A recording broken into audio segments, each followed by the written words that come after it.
Good evening, everybody, and welcome to our session of, sorry, we're a little bit late going. We've been going at it since 4 o'clock this afternoon. And we even worked through eating a couple slices of pizza. So we are here. It is now 7:22. I call this meeting to order. Please rise for Royal Canada if you're able.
Any declaration of pecuniary interest? Seeing none. We did have a quite lengthy closed session just prior to this open session. And just going to report out from the closed session, the council has agreed to provide funding up to $450,000 to connect a road between Conestoga Drive and Green Street in the village of Drayton. And that will help support the Catholic school and the child care center.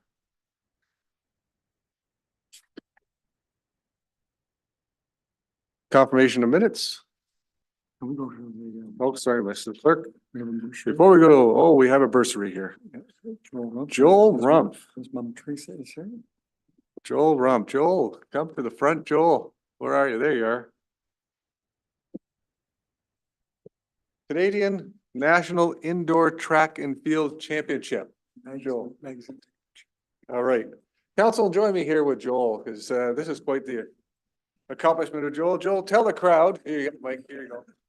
Tell them, everybody. Tell them what you did. I do high jump for track and field. I competed at national level. Second in February, so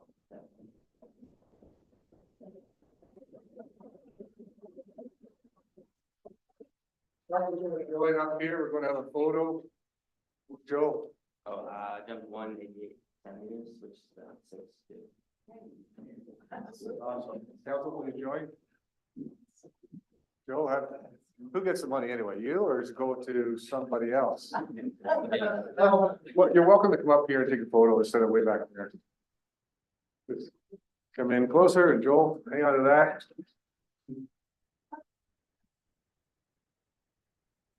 Two, three.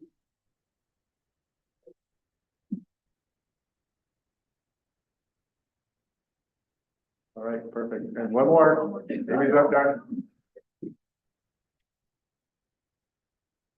Thanks, Joel. Congratulations. Thank you.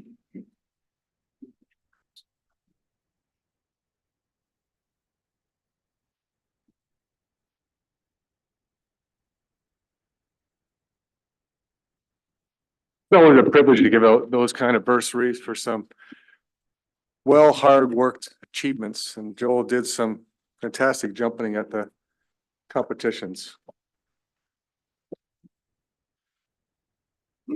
Confirmation of minutes, item 4.1, moved by Councillor Reed, seconded by Councillor Martin, that the minutes of the Township of Mapleton Council meeting held on July 9th, 2024 be confirmed as circulated in the agenda.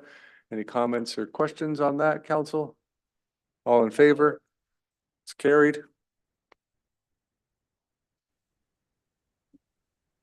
Now we go into a Planning Act meeting. This is a public meeting under the Planning Act to hear comments from the public and agencies and to give consideration to an application ZBA 2024-11 for proposed zoning bylaw amendment. Subject lands are located at Part Lot 15, Concession 6, 6852 Side Road 15. Purpose and effect is to rezone the retained agricultural portion of the property to prohibit any future residential development. This rezoning is a condition of severance application B 1724. Mr. Clerk, statutory requirements. Thank you, sir. Staff can confirm that property owners, Mapleton staff, and agencies were provided with the required notice on July 5th. Proper on-site postings were completed July 6th. And in your agenda package, you will find source water comments from Daniel Walker, County of Wellington planner comments from Jessica Rahim, and GRCA comments. Thank you. Thank you, Mr. Clerk. Our planner, Linda Redmond, comments, please, Linda. Thank you, Mayor. Don't have much to add. It's your typical surplus farm dwelling severance. They're taking off a 1.73 acre parcel that surrounds the existing dwelling. And the zoning just is to place a restriction on the retained lands, which is the farmlands. There's nothing on the severed parcel that needs any addressing under the zoning. Thank you. Do the owners, Barcliff Farm Limited, or applicants Martin and Philip Vandenberg have comments for any further explanation? Go ahead, take the podium and hit the button, turn the mic on, please. Thank you. Good evening. I'm Haley Keast from Van Harten Survey. The agent, and yeah, it's a pretty straightforward application. So I guess I'm just here if there's any other questions, but I think it's been summarized and there's not much more to add. Thanks. Questions and, comments from those in attendance, please indicate and state your name and address. We'll first hear from those in support of the zoning amendment. Anybody here wishing to speak in support? Anybody here wishing to be opposed to the zoning amendment? Questions for council members then? Any questions for the planner or for the? All right, public meeting is now concluded. Thank you for attending. Do it right now. This one. Item 6.1, moved by Councillor Martin, second by Councillor Reed. The Township Mapleton Council received for information the planning report regarding ZBA 2024-11 Vandenberg, Part Lot 15, Consent 6, 6852 Side Road 15. Any questions? All in favor? It's carried.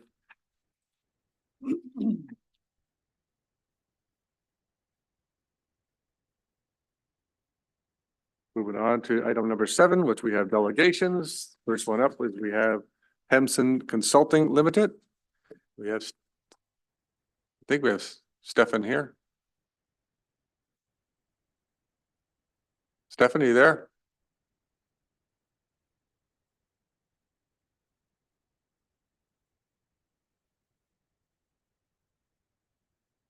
Hello? Sorry there, Mr. Chairman. Can you hear me now? I can hear you, Stefan. Thank you.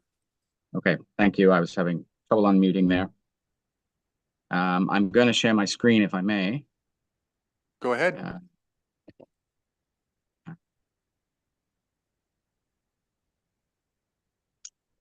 So, Mr. Chairman, thank you very much. I'll be very brief this evening.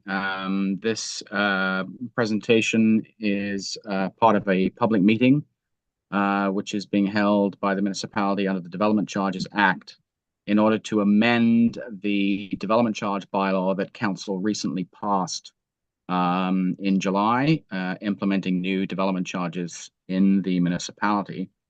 And the amendment is required to make 2 changes to the bylaw. So if we can go to the next slide, I'll just sort of lay out what those 2 changes are. The first change would be to introduce to the bylaw a charge for wind turbines and telecommunications towers. And you can see that charge on the left there in red at the bottom. This would be the charge that would be imposed on a wind turbine and telecommunications tower of $9,180. It's a charge to recover costs associated with fire protection services, and road services and studied services associated with, providing those services to those developments. So a development charge for water and wastewater and parks and recreation services would not apply to these forms of development. This charge should have been included in the rate schedule that was passed last month. It was inadvertently left out of the schedule. Introducing it is appropriate, if nothing else, because the municipality has imposed a charge on this form of development for some time. So this would simply bring the new bylaw in line and consistent with the current approach by the municipality. The second change is to increase the charge for all forms of development to include costs associated with a collector roadway that has sort of come into the township's capital program since the bylaw was passed in July. So this is a very recent addition to the program. And we've recalculated the residential and non-residential charges to reflect the costs associated with paying for the growth-related portions of that roadway. And so these are the new charges with the roadway costs included. On the left there for a single detached unit, it's almost $33,000 a unit, including that updated cost. And there are smaller charges for the smaller unit types.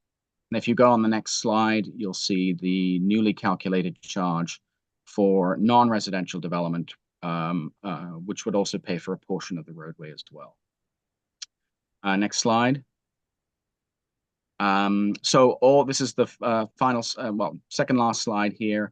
And it's simply comparing the charges that council imposed in July in the first column of figures there. So on a single detached unit. So it was a $32,272 charge that was imposed on a single detached unit last month.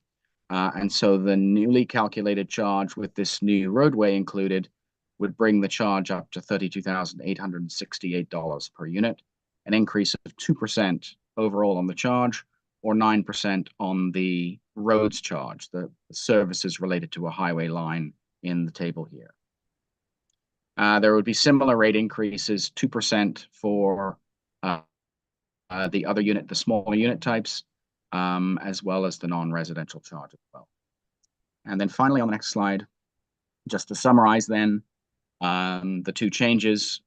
The first is to include a rate for wind turbines and telecommunications towers, consistent with the past practice of the municipality. That amendment, doesn't alter the rates in any way. It was included in the rate calculations in the background study that was released in May. That particular rate was just inadvertently left out of the rate schedule. It should be included moving forward. And then to the second bullet, this increase to the roads charge really arises from a change to the capital program that has occurred since council adopted the bylaw. So it's simply reflecting the current state of affairs and introducing the costs associated with that project. The proposal then is that the amending bylaw would be considered for passage this evening and passed by council if it wishes to include these changes. So thank you, Mr. Chairman. Danielle and I are both here to answer questions yourself, members of council, or members of the public may have. Thank you. Thank you, Stefan. Questions then from members of council on this?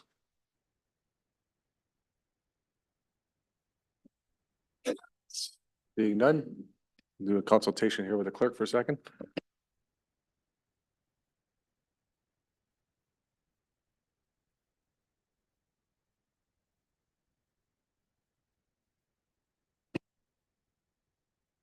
So council, I do have resolution 7.1 moved by Councilor Reed, second by Councilor Martin. A township Mapleton Council received for information the delegation of Hemson Consulting Limited, Stefan Kruzanovic, Danielle Tibioli regarding Mapleton's updated 2024 development charge background study and DC bylaw amendment. Any further comments or questions? All in favor? Opposed? None? Thank you. Thank you very much.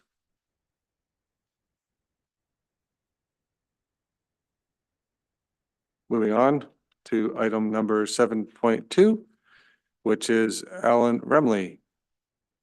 Alan, welcome to the podium. Just hit the red button. This button? Okay.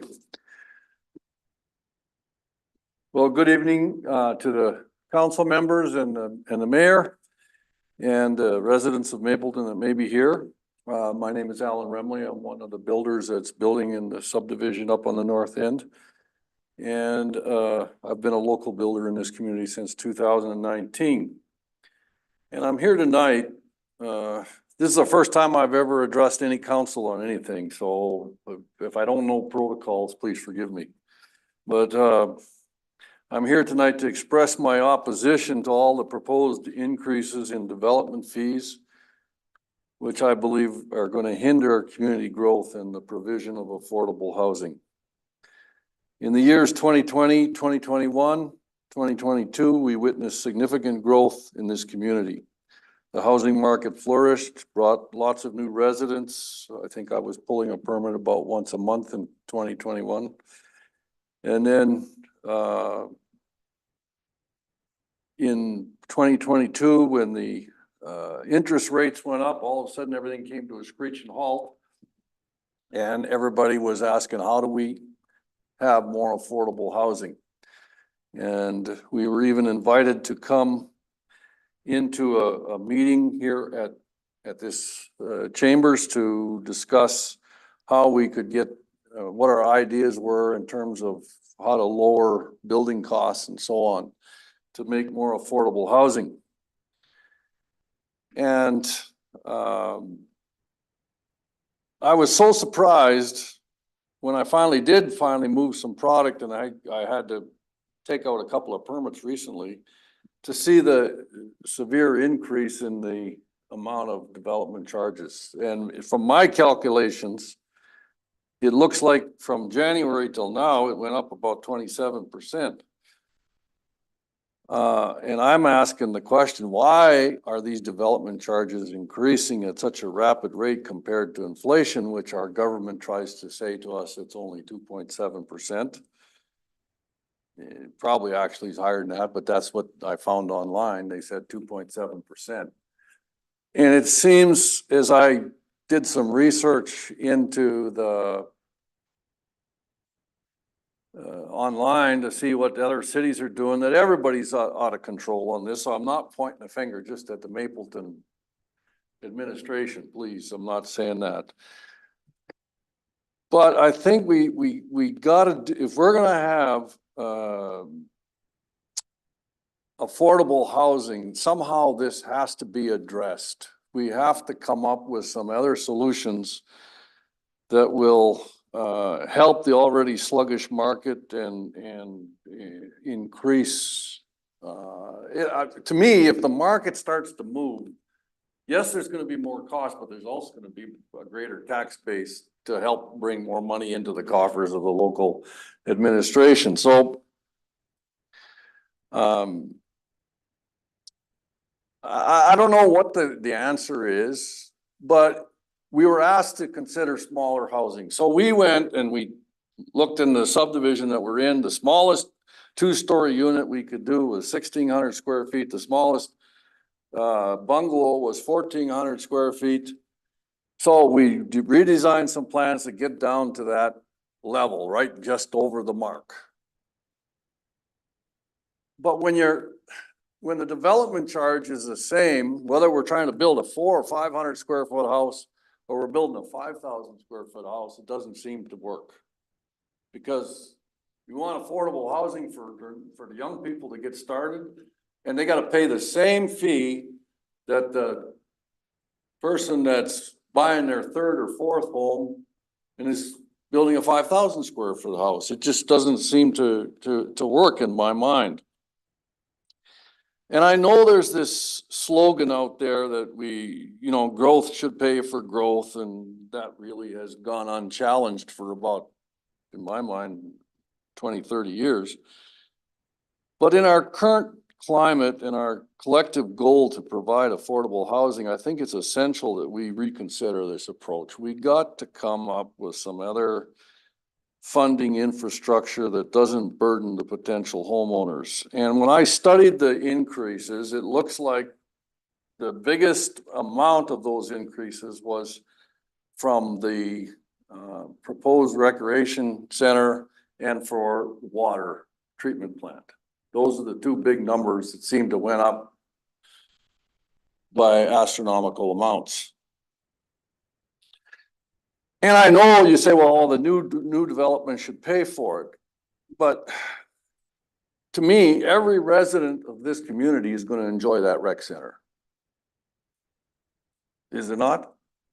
And every member of this community will benefit in some way from having that water treatment plant. So to me, it should be a cost that is developed, is held on by everybody else. And so instead of imposing higher fees, I want to urge the municipality to explore alternative funding mechanisms that would support builders in delivering affordable housing without compromising the essential infrastructure development. And that's basically what I have to say. Just as a note, I came across a chart online of, this is the whole province as a whole, and it was talking about inflation. And the biggest increase, 66% of the cost of living in the province of Ontario is for shelter. Everything else, transportation, food, recreation activities, everything was less, but 66%. This is pushing our young people right out of the market of ever owning a house. So that's what I have to say. Thank you. Thank you, Alan. Just wait there a second in case there's questions from council, if you don't mind. Any questions or comments from council then? Questions to the delegation? All right, seeing none. Thank you, sir. And next we have John Zwart. John? Oh, sorry. Hang on, council. I'll get to you in 1 second, John. Moved by Councillor Martin, second by Councillor Reed, that Township Mapleton Council received for information the delegation of Alan Remley regarding Mapleton's development charges bylaw 2024-033. All in favor? That's carried. Now you're on, John. Thank you. I initially, when I requested to speak in front of this body, I was kind of thinking along the same lines as Alan, you know, that we need to challenge the development fees, and I concur with Alan's opinion on basically the majority of what he had to say. But I was, you know, when I was in university, I majored in theology and in philosophy. And so I kind of had this esoteric bent, and I started thinking more big picture, you know, like what's the problem? And I have a lot of empathy for council in, you know, you got so many dollars coming in and you got so many expenditures that you got to deal with, and you're trying to figure out how to balance it all. And it's not easy. And so I really appreciate that it's not easy. And so I started thinking, Alan said to me the other day, he said, you know, somehow we have to figure out how to share the burden or share the load and spread it out. And so I'm going to say something here tonight that I'm a little bit afraid to say, because I have a lot of friends that might not, because they're in the position that they might not be in agreement with what I'm going to say. And so that makes me a little bit nervous. But anyway, here goes. I was thinking about the property taxes.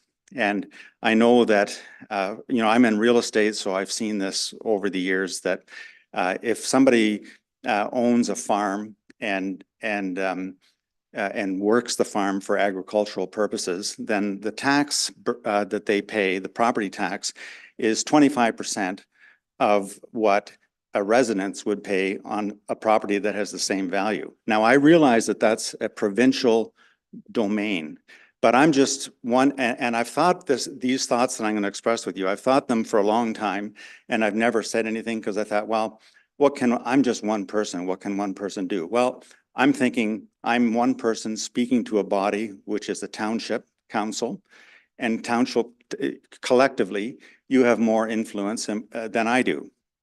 And if you concur with my perspective on this, then maybe you can take that to the next level, to the county. And the county has more clout than what you do. And maybe they can take it to the province and the province can deal with it. So this is like I looked at why is it that and I have a lot of empathy for farmers too, because I understand it's big business and lots of debt and they're trying to make ends meet as well. But 25% of what a residence pays in terms of property tax, it just seems a little bit outrageous to me. And then when I look at what they pay in comparison to what, if a property is designated as commercial, the tax burden for commercial properties is higher than for residential. And so farms pay only about 17% here in Mapleton. And if you go into industrial, farms pay only about 10% of the cost in terms of property taxes as to what industrial properties, the owners of industrial properties would pay. And so I have access to information about sales. So I started looking at, there was not enough data in Mapleton in terms of recent sales to give me to really speak to this effectively. But I thought I'll include all of Wellington County, and I tried to focus on Wellington County, the townships that were around Mapleton. So not. I stayed away from Puslinch and Guelph and stuff like that because that's a different market. But, there's a property in Center Wellington that sold for $2.7 million. And it's just under 90 acres, okay? Agricultural, there's no buildings on it, so it's all agricultural. And the property taxes that they pay, or the assessed value on that $2.7 million property was before the sale $959,000, and then it went up to $1,031,000. Even at the $1,031,000, it's well less than half of what the real value is. And then if you look at what they paid in property taxes, they paid $1,468.42. That's the tax burden on that property, $1,468. I compared that to residences that sold. There was a residence that sold for $325,000. It paid $1,451. There was another residence that sold for $335,000, and they sold for $1,000, or the tax burden was $1,034. A $399,000 sale, the tax burden was $1,759, and a $425,000 property, the tax burden was $1,920. So all of them were below $2,000. The highest value was $425,000. People have been complaining about house prices having gone up. Well, I would I haven't done an analysis of this, but I would respectfully argue that farmland has gone up by at least as much, if not more, over the last 20, 30 years compared to what residential homes have. And farms, I live in the hamlet of Holland, and there was a few years ago, a new, the road was really rough. And so Mapleton Township, in their wisdom, decided that it was time to repave that road and along with a couple of other roads around it. And we really appreciated that. Now, I went for a walk earlier this afternoon with my dog, and I looked at that same road that was brand new just a few years ago, and it's cracked and it's caving and it's heaving, and it's not, I mean, it's still acceptable, but I would not have thought that road would disintegrate as quickly as it has. And I dare say that a big reason why it's disintegrating to the level that it is because there's big farm equipment. Now, I don't want to begrudge farmers. I think that they should be on the roads. And I think that they should be doing what they're doing. And they're a positive influence in the community. But they should also share the burden. And the other thing is, I admit that I could be wrong about all of this, but I don't think I'm wrong about the bigger idea that there should be a sharing of the burden, a sharing of the load. And so my point here this evening is that I don't think it's very equitable at the moment. I recognize that it's very difficult to change that. I recognize that there's a lot of impediments, but maybe like this one that I showed you, or talked about, the assessed value went up to 1,031,000 from 959,000. And the property sold for 2.7. Maybe there should be a discussion with them, with MPAC, with the Municipal Property Assessment Corporation, to see if they can be a little bit more aggressive in terms of the increases to farm properties.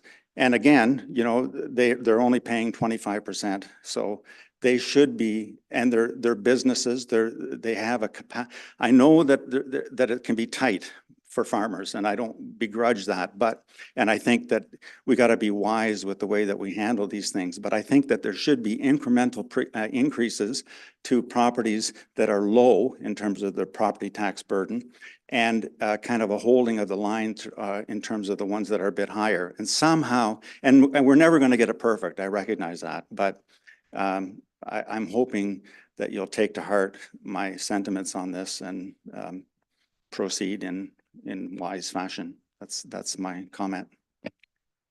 Thanks, John. And just so you know, you're not far off base discussing the farm tax rebate. It's something that happened many years ago. I think, Mr. Green, you were probably on council at the time when the province changed all the rules with the farm tax rebate. Just so you're aware, John, and everyone else, Mapleton, when you look at Mapleton and you look at the county, it's just shy of $8 million a year that we lose out on from the farm tax rebate. $8 million that even when you add in the municipal funding from the province, we're just shy of $8 million on the farm tax rebate. The money that was supposed to come from the province when this was changed over years and years ago, the money was supposed to be rebated back to the municipalities. And guess what? It never was. And that's why we have that issue now. And I don't blame the farmers. We have gone, this township and the county together with the Ontario Federation of Agriculture. We've gone and we've talked to the province a couple times now on this exact issue. So you're not far off base, but we don't want to change the burden that farmers have. This is something they had for many, many years, that they would apply to the province and get their 75% back directly from the province. And then in some wisdom, one day, the province said, no, let the municipalities only collect 25 and we'll reimburse the municipalities. Well, guess what? Didn't happen. Mm-hmm. And that's where we lie now. And there's, even after our delegations, Mr. Barron, there's really no chance that's going to change, is there? No. So, yeah, they said, thank you very much and goodbye. And that's kick you out the door. So, as I said, for us, it's quite a bit of money. And across the county, just to give you an idea, across the county in 2024 farmland properties, the total additional levy requirement across the county is $36.2 million because of the farm tax rebate issue that the province should be giving us, but they're not. So thank you for your delegation and any questions to the delegate? Go ahead. Mayor, I would just like to add that farmers do pay 100% property tax on their houses on 1 acre with the house. And I would be interested in this fantasy 100 acres that only pays $1,000 in farm tax, because I don't know where that is.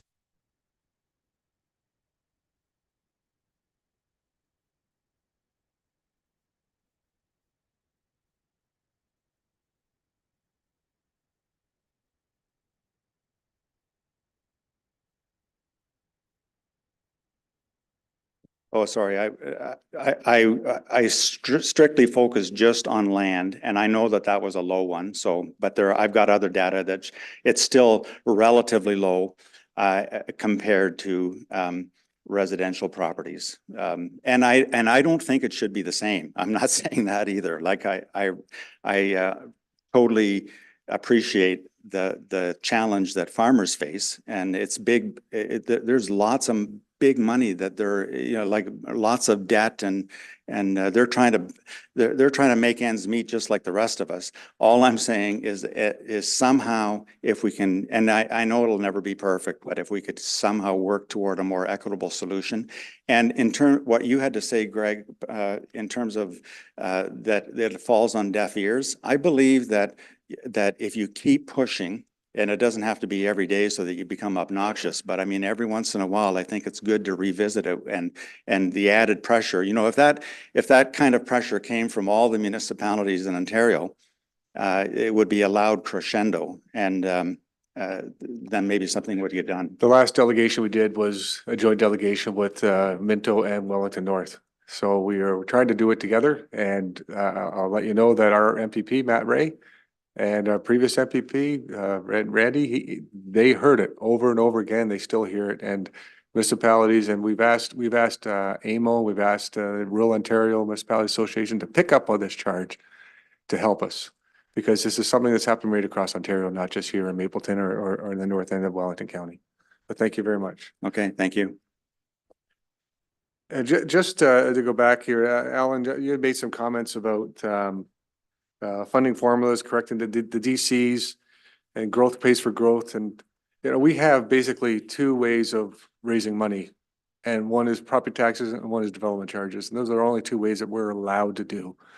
And it's very unfortunate. And would we like to see, if we had that, for us, $5.3 million, would we see these increases? No, we wouldn't. Unfortunately, we don't get that funding. But when your comment about, putting it onto the new people, that's everyone that's currently living here is already paid for the community center and paid for the wastewater and everything else. And to have the new people support that as they come in, that's important. It's very important, because you can't just say, okay, you people that are already in the community, you need to pay a lot more. Well, that needs to be distributed out. And that means that the new people coming in need to help pay for what is being built, what has been built, and what is going to be built in the future. And that's why we do the development charges. And that's the only way we can do a lot of infrastructure we have is through the DCs. So thank you. And I do have a resolution here moved by Councillor Reed, second by Councillor Martin, that Township Mapleton Council receive information delegation of John Zwart regarding Mapleton's development charges, bylaw 2024-033. Any further comments or questions? All in favor? It's carried. Thank you. And council, I need your approval to add in a 7.4. 7.4 will be regarding the Drayton 150th. It was left off the agenda. Mr. Green is here, and I think Ab's here to speak to it as well. Someone's here to speak to it. The council's approval, we'll add that to the, okay. Mr. Green?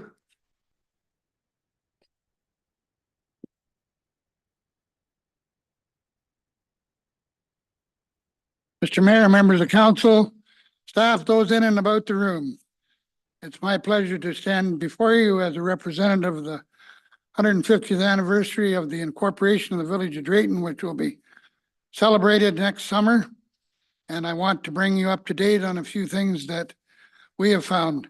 Basically, I want to thank Amanda and Marlene for attending some meetings, and also the interest shown by Mr. Barron, Jamie over there, and Mrs. Gross.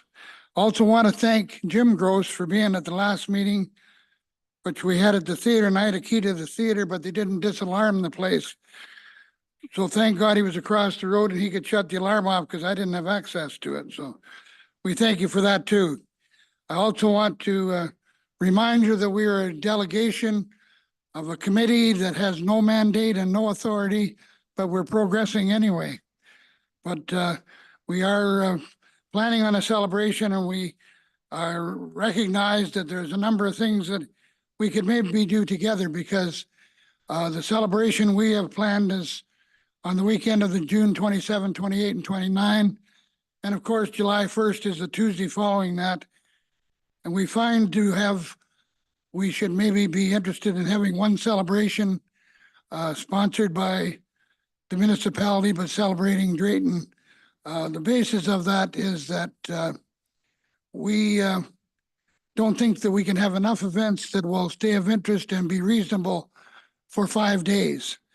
If you add up some of the meals that are proposed by our committee and some of the things that go on, there comes a fact of affordability as well. And I think we want to make this a reasonable weekend that we can work together and enjoy company and celebrate Drayton over 150 years. We're also including service clubs from Moorfield and Alma to assist with us or take part in some way. And of course, they're on summer holidays like a lot of people are, and we won't have an answer to that for a couple of months yet, but we have contacted them. I think that you have resources that we could certainly exercise and enjoy our cooperation. And I think it might be a reasonable idea if we collaborate to have one celebration that may be a reasonable situation to do. You certainly have authority and finances, and certainly you have authority that's very important. As I said, we have none. So anything we want to be authorized, I think we'd have to go through council anyway. We invite you to be a partner with us, or have you consider us being a partner with you, because we don't have much of a mandate, but the possibility of incorporating Canada Day into our weekend celebration, and certainly the ability, we're talking about having some fundraising. And I think, although we would have to consult with Mr. Barron and his staff, you might be able to issue some tax receipts for donations to that particular weekend, but we'll address that at a later date. I think that it's important that we recognize the people that are here now. Many don't know anything about the history of Drayton and the history that some of us have been around.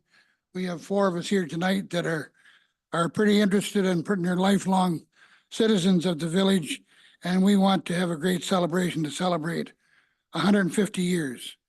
I think that knowing what we want to do and how we want to do it, and having the interest shown by at least 2 of your counselors and some of your staff, we would like to collaborate with you and have a partnership that we can have one great celebration. Our philosophy is we don't want to do a big celebration. We want to do a celebration that's reasonable and that can be enjoyed by everybody and afforded by everybody, and join together as a township to celebrate that. If there's any other questions, I will try and answer them to the best of my ability, but that's my presentation on behalf of the committee who are here supporting us tonight. Thank you, John. So you're looking for what? You want staff involvement in the process? We would certainly enjoy that. Certainly, the last meeting we had, Mr. Barron and Mr. Gross and Amy were there, and they made a significant contribution to some of the things that we maybe don't have the ability to do because of our vast authority that we are taking over on behalf of the municipality, perhaps, but more on the behalf of the citizens. And your other ask was about having Canada Day a couple days earlier instead of on July 1st, it'd be a couple days earlier. Amy, you want to speak to that, please? Sure, through you, Mayor, to Council. As you will see in an upcoming report for economic development, many of our projects this summer and events were done through collaboration and working together with our partnerships of our community groups. I think this would be no different. Moving forward, continuing those partnerships and working together and coming together as a community is a fantastic idea. I recommend that we go ahead and work with Drayton 150 and move the event, should council wish, to include the 150 Yeah. and Canada Day. And if I remember correctly, Canada Day this year fell on a Sunday and we had an amazing turnout. Correct. it was So on a Canada Sunday? Day fell on the Monday this Monday, year. sorry. And sometimes next year it'll fall on a Tuesday, and that can make things a little bit trickier to entice people to be around. I know that the Drayton 150 have lots of great things planned to help keep people in town and want to stay around, and also work with local businesses to entice people to want to spend time here. Perfect, thank you. One of the other things, Mr. Mayor, that I add to that, we have taken into consideration that the July 1st is actually on a Tuesday. And as you're aware, I'm sure as many of council, first 2 weeks of July is often vacation time. So what activities you could have on Monday that would be enjoyed and appreciated may be a little vague, because some might be planning something else, but that Monday in there is kind of a mute point on what any of us can do to celebrate. Thank you, Mr. Green. Any comments, questions from council? Council supportive of having staff continue working or work close with the committee? Can I make a comment? Sure.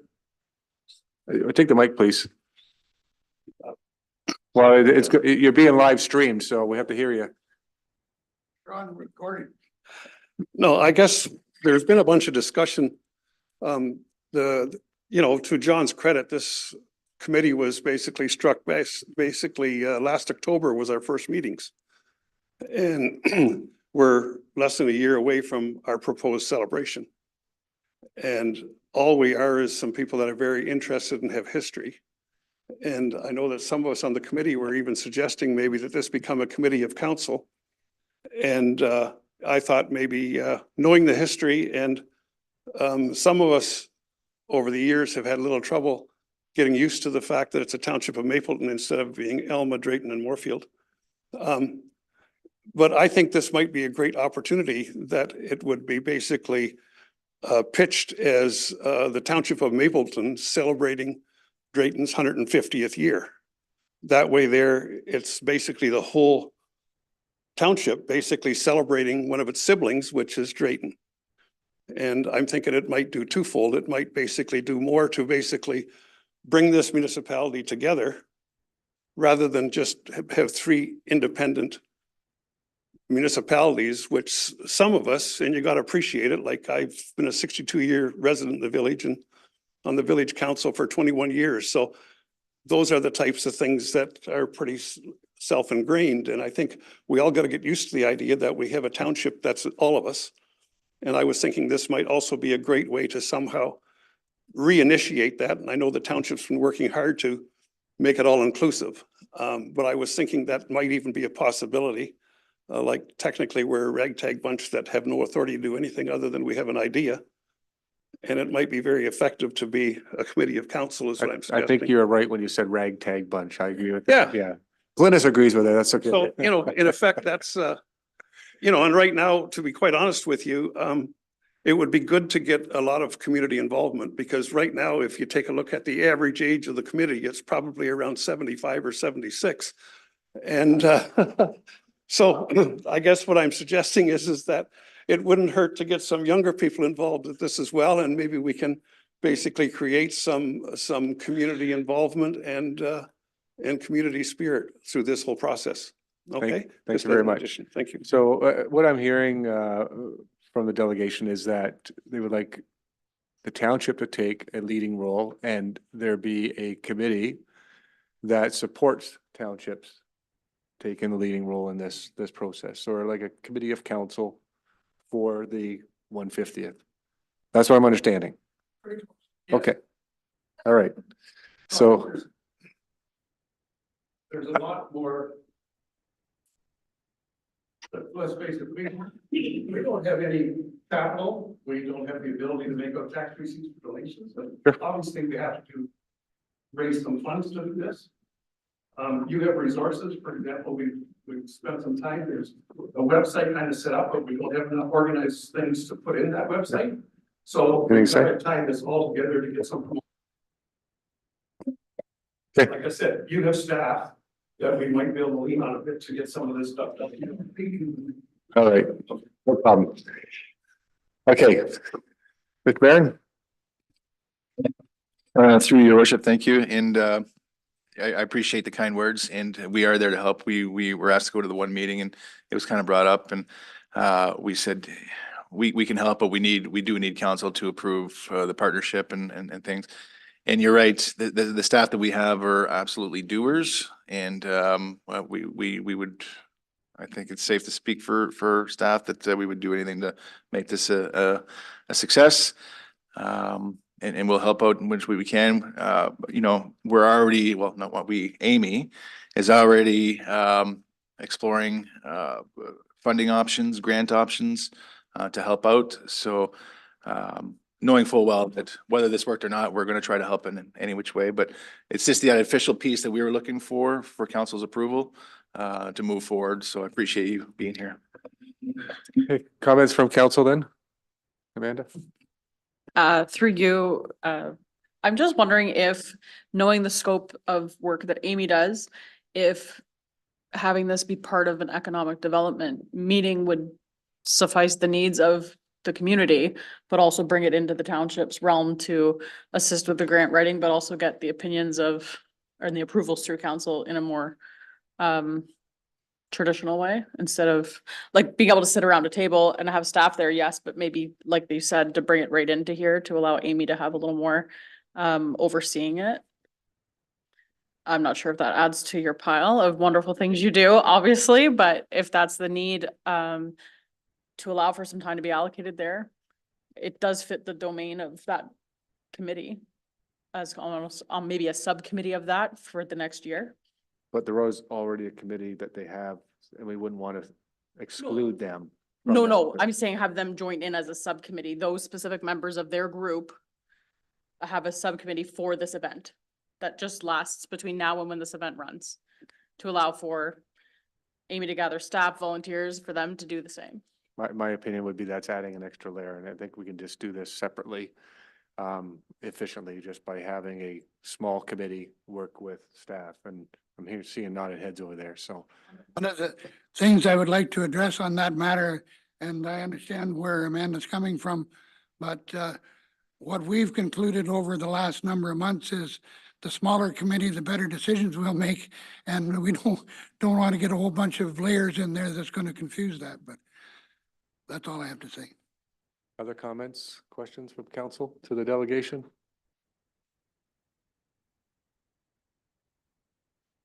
Seeing none. Thank you for the delegation. Mr. Mayor, the only other thing I'd like to say to the previous two delegations is that Mr. Hesslink and I have to blow our horn because we put something called sewers and water in this village in 1986. The population was 743 and now it's almost 3,000. That's how you got so much money to spend.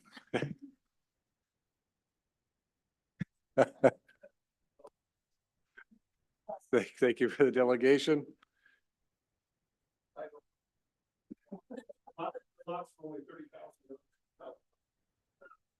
So we do have the 7.4, the delegation of John Green and Ab Hesslink. We don't have a motion yet. Do we have anybody to wish to put a motion on the floor for staff involvement, or are we just receiving it for information? Okay. I would motion that we give staff permission to have involvement in the committee as they see fit. Will that work for you? Yeah. Yeah. So the one thing that I think we need to make clear is financial involvement as well. Did we not give them $5,000? We gave them $5,000 so we can recoup that cost. But I guess what we have to be careful of, and I just want to remind council that, so the funds for Canada Day are already allocated. We're going to do what we can, but there are some very good ideas that will not be captured in that investment that we're making. So that the fundraising activities still continue as planned, so not to burden the township as well. Right, I would agree that committee should continue fundraising. And I think that was brought up that we can give tax receipts for that, is what they're asking for. I don't want to burden us for any more financial. We gave them $5,000. We have the money set aside for Canada Day that will just move up a couple days, which we'll cover that off, but I think that the fundraising is definitely a piece that needs to take place.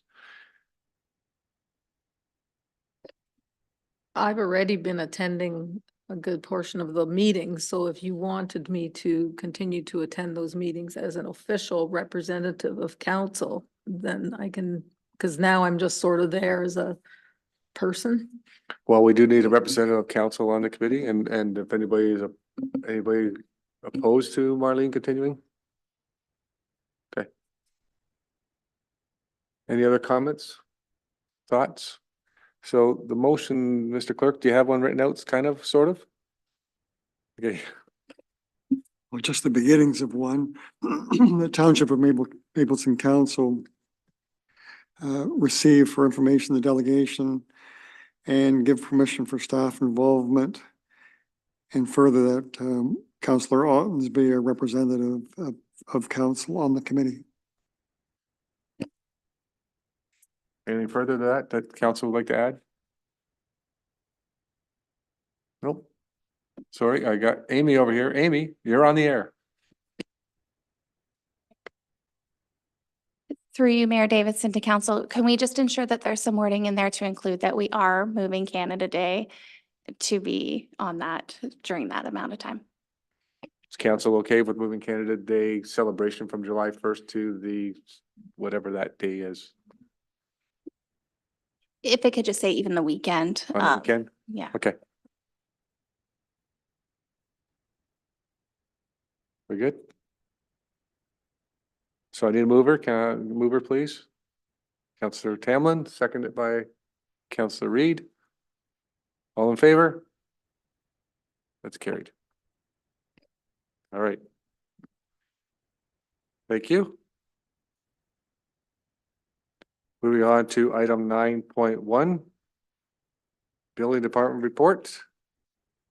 Mr. Tim Schwartzentruber. I think you're up for the next two. So you might as well stay there after this one and do the next one. To you, Mayor Davidson and council.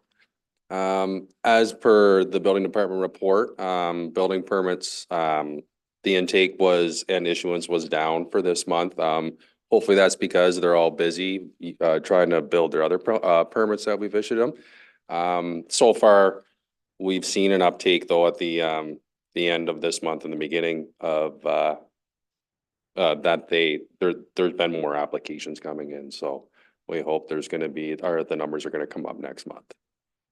Okay. I'm actually going to have Rick speak on behalf of my next Okay. report. So we'll do this one. Any questions for Tim on this report?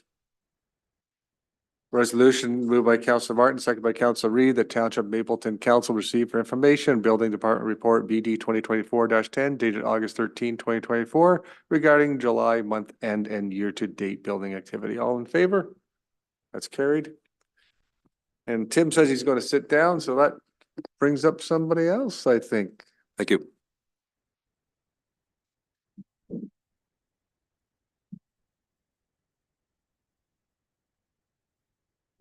You, Mayor and Council, our next part of the agenda would be a report regarding an update on our software regarding bylaw enforcement, which also includes complaints that come into the township to streamline it to a point where the township can be more successful in prosecution of any of these bylaw concerns. Currently, we don't, apart from a form that we have on our website that can be printed and filled out, we don't have a lot of citizens submit those forms to us to make a formal complaint. So with this new program, which is an addition to our building program that gives building department access as well, and helps us streamline the entire process, makes it for the township so that we have more submitted complaints in a legal fashion, where if we do have to follow through with a court case or anything like that, that we're not going to run into any issues down the road when it comes to the legitimacy of this complaint. And this will be, I believe we're going live with this program on the 16th of August. And this will be just a link on our website that can be clicked on, and this will open a portal that now makes it very easy to just hit a drop-down bar, click with your concern. It has a small interactive map that you can use to click on the property, or you can fill in the address. And the program does most of the work for us to make a legal submitted complaint, so that if we do have to prosecute anything, that we will be legally successful in doing that. Thank you, Rick. So any bylaw complaint would go through this process? That's right. Yeah, any complaints, whether it's a parking property standards, if it's a zoning concern, or noise complaints, anything like that, they come through this portal. The drop-down menu will show you each category, which you can click on. You fill in your information and then your concern, and that gets then the program then turns it into a legal complaint from that citizen that comes into our program or our software, where we can address that concern, and we have all the information that we need to make a successful case. Thank you. Any questions from council then, Rick? I think it's a great idea. It's long overdue, and I think it's going to help tremendously. When any member of council gets a complaint, we can direct them to the link and they can fill it out instead of us sending emails all around. If I don't see any questions, I do have the resolution here, moved by Councillor Reed, seconded by Councillor Martin, that the mayor and council receive this report dated August 13th, 2024 regarding bylaw and property standards formal complaint submissions. All in favor? That's carried. Thank you, Rick.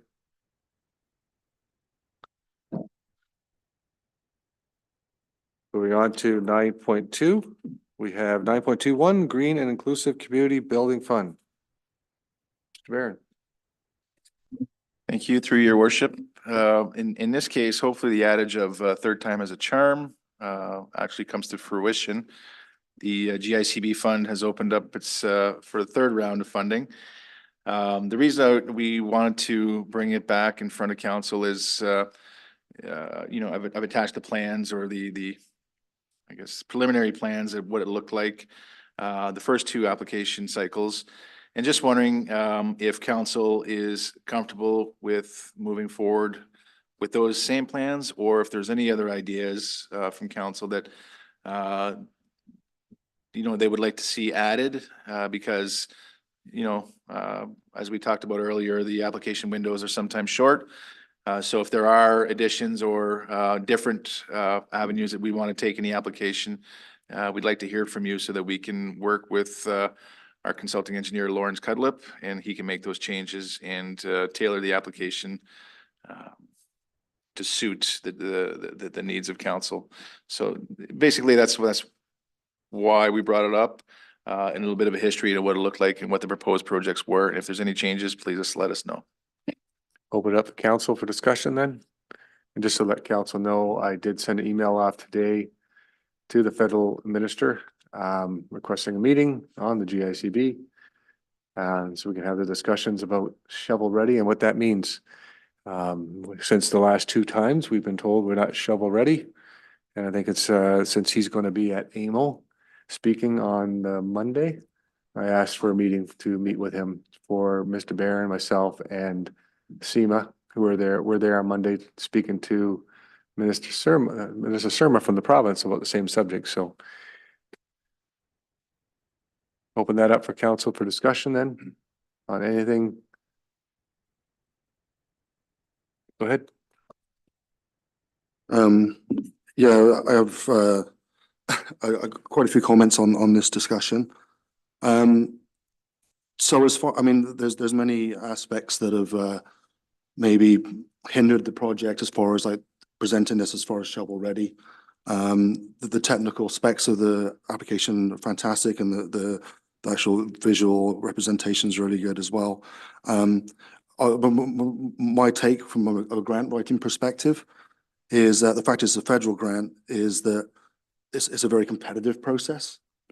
And the key aspects of the application is that of high needs in the community and ambitious targets. So I think you really have to emphasize those aspects of the project.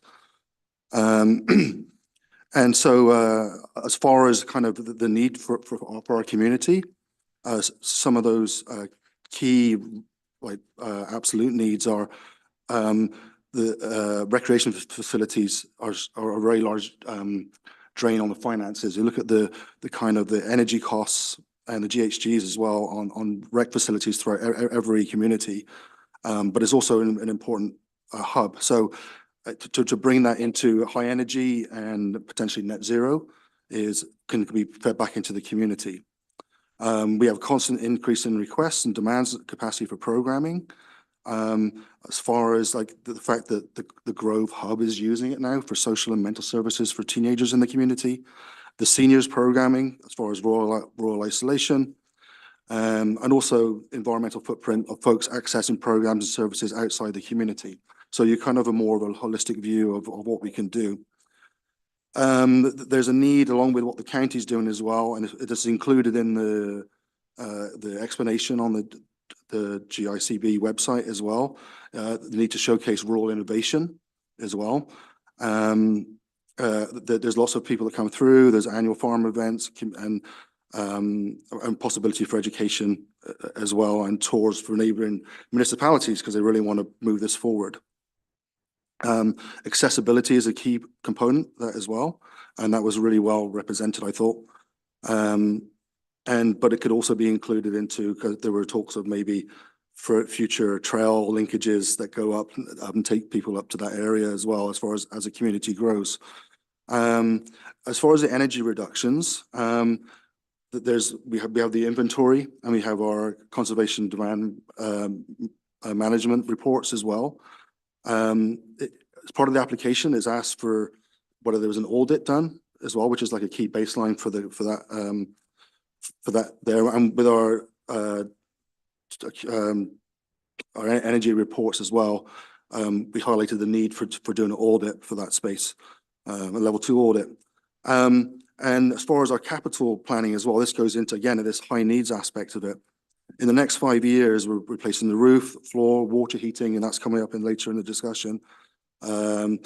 Circulation, condenser, compressor, etc. And there are systems out there right now that combine all these and completely 98% heat recovery from taking heat out of the ice surface, which actually, with the installation that we've planned and the solar panels, the renewables, would actually take the project down to net zero. So I think there's a way of presenting that to say huge energy costs for the community. On the aspect of climate resiliency, the language is used, it lists the different climate data tools that have been used, but doesn't really highlight key findings from that. When looking at the atlas mapping for this area as well, there's a increase in the mean number of hot days, average temperatures, increased precipitation, lots of many aspects that are essential to that plan. Even pickable in the summer, like it gets really hot in there. So this whole system would include climate control better as well. They're looking for nature-based solutions as part of that. So to emphasize the shade and canopy, pollination, windbreaks, traffic calming, community spaces as well, and carbon offset as far as tree planting and potential permeable surfaces as well, because we have flooding events already in town. And then and then the last bit, it was just the readiness and budget. I'm not sure of the details of that. You couldn't see that in the report, but just to make sure that was, I said you were presenting on that shortly. So there's a number of things I thought we could add. Thank you, Chairman. It's all on video. We can recover all that information. There's a lot of information. You might want to hand that over to Mr. Barron afterwards. Him and I were both writing things down, and I think the clerk was as well. So we try to keep up with you, but some great ideas there. Further comments, Councilor Martin? Yeah, thank you, Mr. Mayor. that was a lot. I thought I was having a comment. But so my comment around is not so much the application. I think it's great fun to apply for. My comment is maybe the project itself. I'm not sure how many of you have done a reno around your house, but when we did our house, like our drawings changed week to week, right? Carly was always changing something in the kitchen, right? Before we actually had something final. It's been quite a while since we had any sort of public engagement or consultation on this particular project, right? So was it pre-COVID? During COVID. So a couple of years ago, a few years ago. But things change, right? So this project started out as hey, we got $1 million over the next 10 years. We're going to invest in this facility for upgrades and whatever opportunity is before us to think of something new and different, right? So we did a community engagement exercise. That's how we came up with, the multi-use courts and the walking track around the top. But it's been a bunch of years, and now like this project has kind of taken on a life of its own in a way, and that it's now baked into our DC charges study, right? So this project is potentially happening whether we funded by the taxpayers, not just necessarily based on a grant that we receive, right? Because people are paying development charges now based on that this is coming. And it's been a while since we've actually consulted with the residents of Mapleton to see what they actually want, right? So we've got different user groups. Martin, you talked about the Grove, and different folks are using it now that weren't 2 or 3 years ago. But maybe folks in Mapleton want something different than a multi-use court and a walking track. Maybe they want a second ice pad at this point. Maybe they want an indoor swimming pool. Probably not. I'm told by everybody in this room, especially you, that indoor swimming pools are a bad idea. So maybe it is this, but I wonder if, if it's been a few years since I know we got a time deadline on this October, but if we're spending $12 million, whether that comes from a grant or whether that comes from our own pockets, maybe we should have something that we know is current that Mapleton residents actually want. And they may still want this, but it's just, I don't actually have any confidence that this is what people still want. Just because demographics change, people's desires change, COVID changed people, right? Their activities, what sports they're involved in, what ones they aren't, family time, all that stuff, right? You've seen RVs blow up, right? There's tons around now, right? Pre-COVID, not as much, right? You've had them for a while, but it's not, some people take up new hobbies, right? Based on their life experiences, and a lot can happen in 3 years or 2 years. Okay. Just think of the timeline, Mr. Barron, is there an opportunity to have not only a public consultation, but then to take if there is any changes, to get that changes done by the consultant prior to this actually having to go out there? Through your worship, yeah. So the fund opens September 4th. I mean, so we still got all this time. And from what we know from Mr. Cuddlup, he's an extremely good engineer. And I don't see that if that's the wish of council, we can make it happen. And if it comes to changes, I'm sure there's changes that they've made to other buildings and other municipalities that they incorporate in this. So anything's possible. And if council wishes, we'll make it happen. Go ahead. A comment on that. So the fact this is open up for the 3rd time, could we get information whether there will be another round? A lot of the renovations and upgrades are over the next 5 years. So we have room in there. I know that the water heaters need replacing, but we can also look into how compatible that is to a new design. As far as doing a whole net zero system with Simco refrigeration or something like that, then that would be a whole audit process and stuff that would take longer. The community, and I agree with Councillor Martin about having a bit more community, more current community stakeholder kind of involvement in the project as well. And would it be more prudent for us to spend that time and then apply for that? And I'm not sure there's other grants available that could boost that up, or in-kind contributions as far as trees and all that kind of stuff. But is that something that to consider as well to do it properly? Are you suggesting we do not apply for this funding and to wait? I'm just thinking about the timeline, and Well, the timeline. No, the timeline is short. Yeah, That's what I'm saying. just remember that when you apply for the funding, you get the funding, you don't have to actually spend it right away. You have a time to be able to spend that, and that designs can be altered as you go on. So with your time refrigeration and that, you could change what you're doing currently today and put that in later with the funding you're allocated. Yeah. So if you say, after you get the funding, you want to change it to that system, you can still do that. So there's time to do that. I would not suggest that we do not apply for this funding. Anytime there's funding, apply for it. Yeah. My only concern was that having public input, it's never a problem. Just about the timeline of it. Do we have the time to be able to have the public meeting and to have the consultant to make the changes and have this application, which is due, what's the last day it's due? Do you have that date? October 16th. Okay. So we have if we want to have a public meeting, we need to have a public meeting very soon. So they give it to consultant and have it completed, approved by council and out by October 16th. That's a tight timeline. Yeah. So. Like, I wonder if, there was if we could create like an active social media presence around this too. Like, geez, throw on Mapleton what's happening. There shouldn't be a shortage of opinions and feedback on there, right? Like, it'll make your eyes bleed, right? But you get feedback, right? Or opinion polls, or, create a presence that way. Public meeting, like how many people do actually show up to a public meeting? Was it? when we had the COVID public though. meeting online, I believe we had probably 15 people online. I'm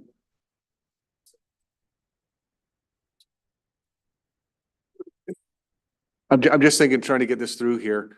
When's the next Park and Rec Committee meeting? Have they looked at this? Have they looked at this since? Okay. Are we having one in September? Parks and Rec, do we know? I can't recall. Okay, we'll look at that. Certainly, we could try to figure out a public meeting. Mr. Clerk, do you have any thoughts on what we'd have to do to get a public meeting in place? Through you, Mr. Mayor, just a matter of giving notice, but we can do that in the local newspaper inside of a week. Does council, all of council, or a majority of council agree that we should have another public meeting on this? Yeah, okay. So of some sort. Of some sort, whether it be online or whether it be in person? Is that, can we give that to staff to figure out how they are going to do that? Is that appropriate? Anybody disagree with that? Okay, we'll turn it over to staff to do a public. Go ahead, Amanda. I know Center Wellington, to use as an example, has used a lot of surveys to do a lot of these things. And I think that route would be faster than trying to pull it together like a Zoom meeting. So we'll turn this over to staff to put this out to the public to get more information, and of course, public are online right now. Hi, send us your thoughts on this, take a look at it. So we'll get staff to do that. Any other questions or comments? If there's nothing substantially being changed besides Mr. Tamlin's multiple ideas there, which are great. If there's no substantial changes, does council agree that we move forward with the current design? Okay. I'm gonna read the resolution here.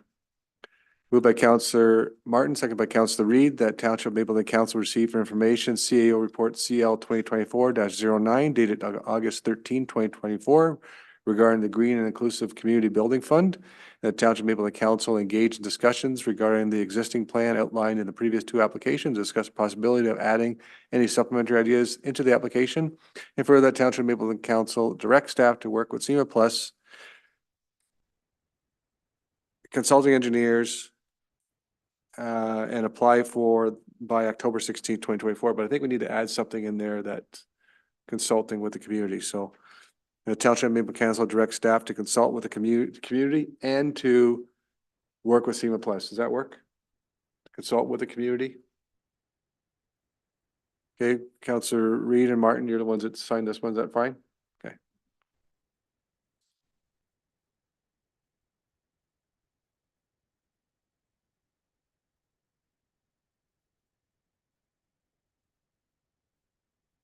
All right. Any further comments or questions then? All in favor? It's carried.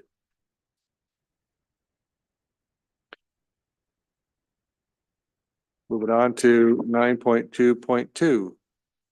Resolution here moved by Councilor Reed, second by Councilor Martin. The Township of Mapleton Council received for information CAO report CL 2024-10 dated August 13, 2024, providing information on the Mapleton delegation meeting scheduled for Monday, August 19th at the upcoming Association of Municipalities Ontario Conference. Any questions from council members on these delegations? Councilor Reed? Through you, Mayor, I'm not sure to you or Manny, being one of the council members who's lucky enough to go to AMO, next week. Would it be cognizant to show support for us to attend those delegations with you? Mr. Barron, answer that in a second, but the first delegation that we have would be during the time that you're speaking at a lunch Yeah. event. Yes, but I'm saying there's more than. Yeah. Well, we also need to have that support for you at Yes. the luncheon, so Yes. we wouldn't want to take that away, and if that's what Councilor Martin would like to do. Now, the second delegation, Mr. Barron, you would put names in already? Or? Yeah, we put placeholders in there. That being said, I mean, we've had where we bring more people, so it's really up to council if they want to attend or not. Council, it's open for you to attend. Mr. Barron can provide the names if you want to attend. Well, for Councilor Tamlin, either of them. For you to be the second one with the Minister Calandra. At 4 something in the afternoon. Okay. Any other comments on this? All in favor? It's carried.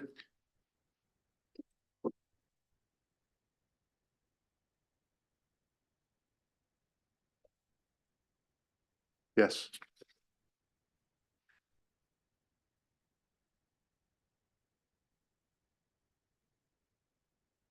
Being that we have the chief here and a couple of deputy fire chiefs here, we're gonna go to 9.5. We're gonna skip ahead. Because it's very important we hear about the specialty rescue services classification. The subject that was clarification, sorry, not classification. Thank you, Mr. Clerk.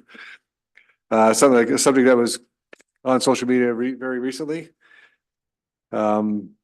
About our ability to do water rescues.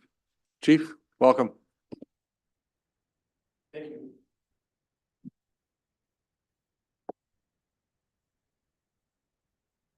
Thank you, Mr. Mayor. Yeah, you caught me off guard there. I didn't have my report drawn up yet. Thank you. Yeah, I'm happy to have our 2 district chiefs here with us to support me tonight and talk about this. This is definitely a outcome of the social media that we saw about our specialty rescue. And I thought that, well, we thought this is a report that we need to bring to you to clarify. This is not telling you anything that has changed. This is just a clarification of what's already in our establishing and regulating bylaw that was passed in 2017.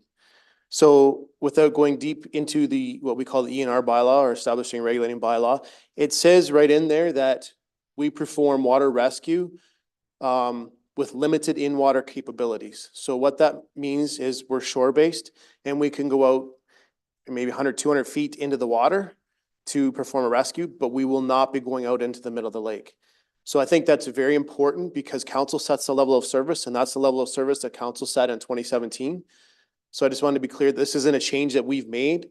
It's more of a clarification that it's already in the bylaw. Doing some talking to the district chiefs, and we've had meetings with the firefighters. We've had a special meeting with the Drayton firefighters. We're going to Moorfield tomorrow night to discuss this further.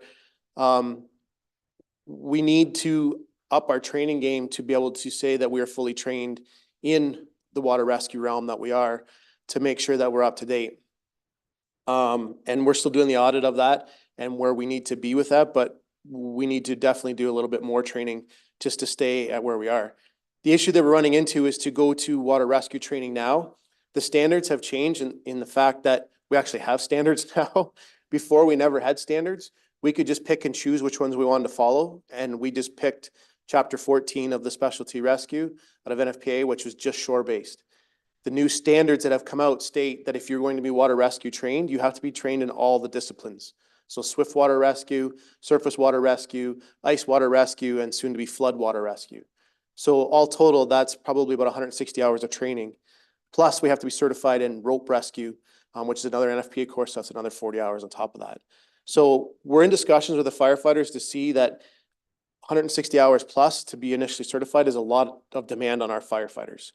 Not saying that we're not going to get there or that we're not going to do that, but it's definitely a huge ask of our firefighters to undertake that, as well as all the regular training that they have to do on top of that. Plus, you have to do up to 40 hours a year in training in those disciplines just to keep your certification moving forward. So it's not a money ask. It's not saying it's too expensive or anything like that. It's just a clarification of what services we can provide. As an FY also in there, it says that we're ice water rescue technicians, which talking to firefighters, we're probably not. And then also it says that we are rope rescue technicians, which we don't have certifications for that as well. So we have to work on our certifications. Certification is not mandatory until 2028. However, the standard that we're going to be trained to is that NFPA standard, which is about 160 hours plus. So we wouldn't be certified because certification doesn't start to 2028, but we'd have to be trained to that level because that's the going standard that's out there right now. So we just wanted to clarify that if there is per se an accident in the middle of Conestoga Lake that only can be reached by boat, we do not have the capability to go out into a boat and to perform a rescue out there. If they come into the shore, absolutely, we will be there. We will be doing what we're trained to do and do what they've done really, really well. But that's just, again, a clarification that I wanted to set that because that was a liability and a misinformation that's out in that community that we needed to clarify. So I'll take any questions if there is any. Thank you, Chief. Is there any distance that a firefighter can currently go into the water to do a rescue? From the training that we've had in the past, we can go up 200 to 300 feet, however much our ropes are. But again, doing the audit of our training, we have to see where we're at with levels of training. We've had a lot of turnover and we have a lot of new firefighters that have not had the original training. So we need to look at that yet to see what training they have. And if they had, like they weren't originally certified back in the initial certifications, then they wouldn't be certified to do that either. So. Okay. Questions? Councilor Reid. To the chief. I'm just wondering if you can clarify if there was a rescue that needed to be done that was offshore, where that would be coming from at this point. Right, it kicks my microphone off, sorry. At this point, what we would do is we will have an agreement with Center Wellington, who will be automatically, so when our pagers go off, their pagers will go off at the same time. They're half hour, 40 minutes away, but they will come and they have 2 motorized boats and they are very proficient in water rescue because of their terrain that they have. So that's what we can offer now for boat service to get out into the middle of the lake, is an agreement with Center Wellington to do that.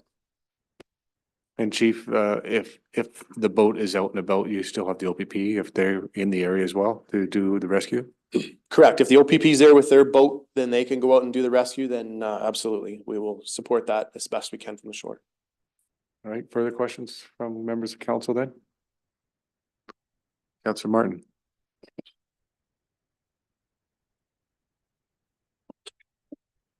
Just a quick question through you, Mr. Mayor, to the fire chief. So, based on the limitations that you've outlined in this report, especially around training and maintenance of that certification, would there be an appetite at all to create like a specialized team?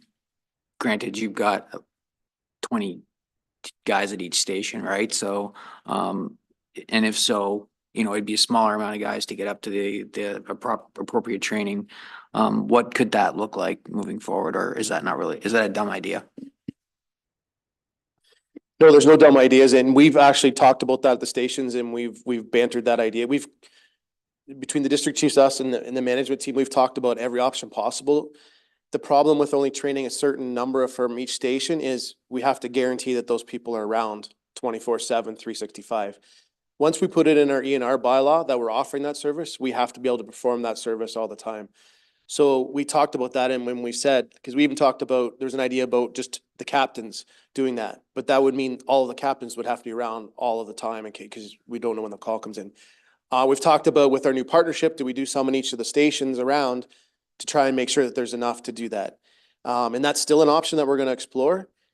What it comes down to in my mind is that's 160 hours. That's a lot of weekends to ask, our firefighters to give up to be originally certified, on top of trying to get everything else certified that we need to do. So as I said, we're going to come back to council. It's in the report. We'll come back with a further report on what our recommendations are as a group as we continue to talk with everybody. But we just thought that we'd bring this clarification so that it's clear as anything to everybody in the public and to council. It's really tough because, as a fire department, I know the team you have want to be able to do this. But it's a matter of the amount of time we put into it. And with all the other training, can we actually put aside the 160 hours plus how many other hours are there that you need? It'd be about 40 hours a year on top of the training that we already do. So you're talking about 200 hours for the first year to get certified, and then after that, it's 40 hours for the regular training and 40, so it's 80 hours just for training. That's a lot. To keep that up, and certainly I can see how we would want that for our community to have this, our firefighters to have that training to be able, because we have the rivers, we have the lake, but it is a lot to ask. So thank you very much for working with the team you have to try to work something out. Councilor Martin? Yeah, thank you. This might be an unfair question to ask, but even anecdotally, how many calls annually do we have out at the lake for a water event or a water-based call? That's a great question. We do not have very good historical data to be able to pull that from, to be able to go back and look at that and run report. Talking to my senior district chiefs that have been here for a while, we would average 1 to 2 a summer on a busy summer, with usually at least 1 or 2 a year. So 1 or 2 a year. If a busy year, we might hit 3 or 4. But yeah. Thank you for that. And just one more question for me. So a team of people to go out and do the rescue, how many do you need to be, how many do you need to have go out at one time? Do you need 4? Do you need 5? Again, we've talked about that. I think you're a minimum 8 to 10, because you have For to one have call. for one call, because you have to have what we call a RIT team, so rapid intervention team that stands by to be able to go out and help our firefighters if they get in trouble. We need 2 or 3 to go out. We need a bunch with ropes and pulleys that are holding the ropes on the shore to make sure. We need incident commander. We need, people blowing up boats and people putting on that kind of stuff. So it takes a significant number, and that might even be light. And the other problem that we have is with a structure fire that we could call mutual aid and we can have 8 stations there in 20 minutes. Like we're very blessed that way. With water rescue and that, there is no mutual aid. We can't call our neighbors to come help us because they aren't certified in it. So that's another issue that we've discussed and said we'd really like to do this. And I'll say, like, the firefighters have been extremely professional and we've had some fantastic conversations and, no animosity in that. And it's not sitting well with them at all, for sure, but we just have to protect themselves and the municipality on, what we're able to do, unfortunately. And that's just what we're here to do. And we'll see where the future leads us.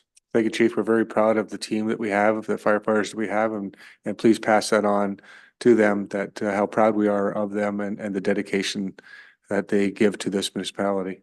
Other questions for the chief? Thank you for your update, Chief, on that.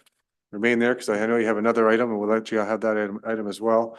For this one here, moved by Councilor Reid, second by Councilor Martin, the Township Maple Council receive for information Fire Report FIR 2024-01 regarding specialty rescue services clarification.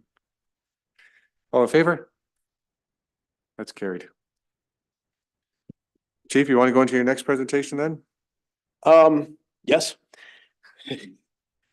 I'd like to start by thanking the new treasurer, Patrick, for coming in, and then I launched this grenade on him as his second week here, I think, but the help that he was given and all the staff. We have done an analysis with everybody of the equipment, and we're still working on it. One of the things that we've come across is our current self-contained breathing apparatus. So that's obviously the air packs that the firefighters wear in their backs with the bottles and the mask net. We have a number of bottles that are going to be expiring at the end of this year. When the air bottles expire, they're 15 years and then you have to throw them out. You can't test them. You can't do anything. It's the rule with these carbon wrapped bottles that you have to throw them out of 15 years. So we have a whole bunch that we would not be able to use our air packs efficiently if we didn't replace them. And it says in the report that the new style of air packs are going to 45-minute bottles. Our current bottles are what are called 2216 PSI or around 20-30-minute bottles. So all the departments around us have all switched to the 45-minute bottles, the 4500 ones. We're the only ones that are not. So we can't even use them on mutual aid scenes because they're the higher pressure bottles and ours are lower pressure. So we can't even use their bottles right now. There was a buying group that went last year and got all new packs. And unfortunately, we at Mapleton didn't get on that at the time. And this should have probably been a budget item for this year because knowing the bottles are going to expire and our packs will be insufficient to use. So we've been talking to the supplier. There's only one supplier for MSA air packs in Ontario. That's who is all around us too, is MSA users. So we've been trying to jump on with another city or something like that to see if we can purchase with them, and we're still working on that. But it's a bad time of year to be purchasing. But this would replace what we have, and we're gonna do a further look into our bottles to see if we need to keep the current amount of bottles or whether we can scale them back up by a few, because now that we would be the same as everybody, including Center Wellington and North Perth and that around us, a bottle's a bottle. You can use anybody's bottle to scene and then we sort them out afterwards. So that will be increased efficiency dramatically. And it would also, in this quote would be to replace the compressor. We looked at whether we need a compressor and fill station in each of the fire departments. And we decided that we do. So there's currently one in Mount Forest, there's one in Palmerston, and we would put this one in Moorfield where it was. It is important to have that because in the middle of the night, if you do training and late night training, or there's a call in the middle of the night, we have to get those bottles because we're going to be running on more of a lean bottles. We need to get those bottles filled quickly, and to have to drive significant distances to get them filled is just probably wouldn't work that way. So this includes that's upgrading the compressor system to fill the new 45-minute bottles. So it's unfortunate I have to bring this report. And the goal of the new management team and working with the fire department is this won't happen again, is we're going to have everything planned out that we know exactly when we're going to be purchasing things, and it's more prepared to bring to council. Thank you, Chief. Questions from council members, Ed? Councilor Martin? Just a quick one. So do you have any concerns with the procurement or your turnaround time to get them in place by the end of the year? No, so we've been talking to the supplier and the timing of this report. So if we get this passed, he's assuring us a 5-week delivery. If we wait, he said, till fall, when for whatever reason, I guess the supply is dwindling, it would be more like a 15-16 week delivery. The compressor might be 15-16 weeks, but we can make do for a little bit without it. That we just have to have pickup trucks and we'd be shuttling bottles around till we get the new compressor. But the biggest thing is to get the air packs in, because as District Chief Tom Wood said, they've been through and all of our bottles are expiring at the end of this year. It's not a few, it's all of them. So I misspoke there. All right. Well, obviously our firefighters can't do anything without bottles. So go ahead. Thank you, through you, Mayor. It does say here under financial impact that the capital budget did have 284,000 in to purchase these bottles this year. So I guess it could have been done already this year since it was in the budget. Is there a reason to? That was not sufficient money to do this, like, so that's why we came back for this increase to the total amount, because I didn't, obviously there wasn't, it was maybe close to half of that, so I'm not sure where that figure come from. I didn't see anything where, when they prepared the budget, where that figure came from, so I just would rather talk to council and let them know the full price and go through the proper channels that way. So, Mr. Kelly, where are we getting this money from? Through you, Mayor Davidson, so the funding would come from the reserve fund, but it was spread over the course of 5 years. So essentially what we're doing is internally financing it rather than taking on debt or anything like that. So it would go into the capital program in each of the next 5 years with equivalent allocations. So what you're doing this evening, if you were to approve it, is you're pre-approving those allocations over the next 5 years of approximately $100,000. When we get the exact price in when the order is placed, we'll structure the capital program so it's funded in that manner. That approach kind of spreads the cost over a few years, so it's not a big hit. But these packs obviously are 15, I think they're 15-year packs. So we'll have it paid off or the funding allocated well before the useful life's over for these assets. But as Councilor Otten pointed out, that we already have 284,000 aside, so we're basically funding another $200,000, correct? Yes, that's correct. Okay. Other questions from council members? Thank you, Chief. Moved by Councilor Martin, second by Councilor Reed, that Township Mapleton Council receive for information fire report FIR 2024-02 regarding self-contained breathing apparatus and approves the purchase of the SCBA or SCUBA and new fill station from AJ Stone in the amount of $491,700. And that council approves an amendment to the 2024 Fire Department capital budget. It says in the same amount, but I think that should be changed. It says here in the same amount to be internally financed from capital reserves over a 5-year period. Should we not change that piece then, because there's already funding in the budget, Mr. Clerk?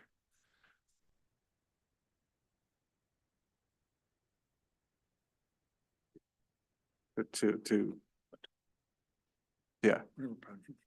Yeah, Mr. Kelly, you have an idea what we could fit in there?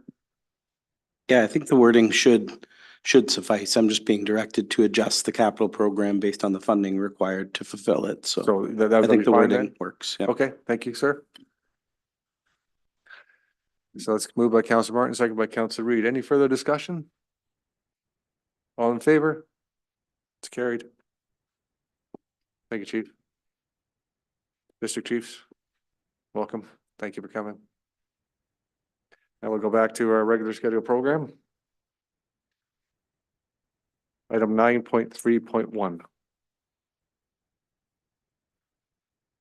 And fellas, you can actually thank Councilor Martin for moving that up. A little note came across, said, please move it up.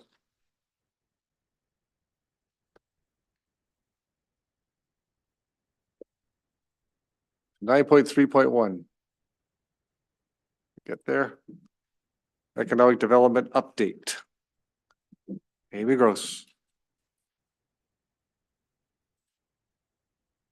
Good evening, Mayor and Council. I will quickly run through this report. It's just a little update as to what's been happening this past spring, summer. Our goal was really to just look at bringing forward some collaborative events and look at assisting maybe some local farm businesses that have some storefronts. So if I can have the next slide. We obviously talked about Canada Day at our last council meeting, but I wanted to show you some pictures and some highlights from that celebration. It was a great celebration with a large number of community groups coming together to make it possible. Next slide, please. So a big thank you to everyone that made Canada Day the success that it was. Next slide.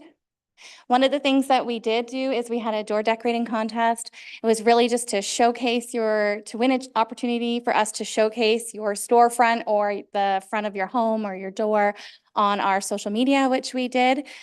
It was a lot of fun to see the community uptake on that as well. Next slide. We did at our last joint farmers market car show. We also took some time to celebrate Mapleton's 25th anniversary. It was a lot of fun. It was well attended. We had some cake and some swag giveaway. We had the more band there and some face painting and children's activities as well. Our next market is coming up on Labor Day. It will be our last one of the year, so we are looking forward to that. This is new. We have created on our website a Mapleton Farm storefront map. So you can go onto our website, you can locate this map. We have made an interactive map that allows you to just click on, I guess, the little icon, and it will directly take you to that. So for example, say, Mapleton Organics, you can click on it. It'll take you direct to their website. It'll give you all their information, their address, and when they're open and that type of thing right from our website. Anyone that we've missed and they'd like to be added, please just reach out and let us know. We did our best to capture all the ones that we knew about in Mapleton. Mapleton has Culture Days coming up. We do this annually. Some of the activities that we have planned are really exciting. There includes a taste testing with Tullamore Lavender, which I think will be a sellout. There's kids' activities on the farm at Mapleton Organics. The Drayton Library has also agreed to put together some really neat events and activities that day, or that over that time period, which includes some kids' Australian Aboriginal dot painting. So sounds like something fun and new to do. Our newcomers celebration is also coming up September 18th. We have opened up registration for that, and we're looking forward to it being well attended, as well as having many of our community groups take part. So here's our upcoming events. We've already touched on Culture Days and our newcomers reception. Our last farmers market's coming up, as well as our farmer market box, which is all locally sourced, fresh ingredients and surprises and treasures from our market vendors. And last we heard, we had sold the most amount of boxes so far, so hopefully we'll stay that way. If you have any questions, please let me know. Questions from members of council then? Quite the number of events we've had. We've had some great turnouts at these events. It's been well received. I know the last market was quite busy with the 25th anniversary, with the cars, with the market itself, and great vendors.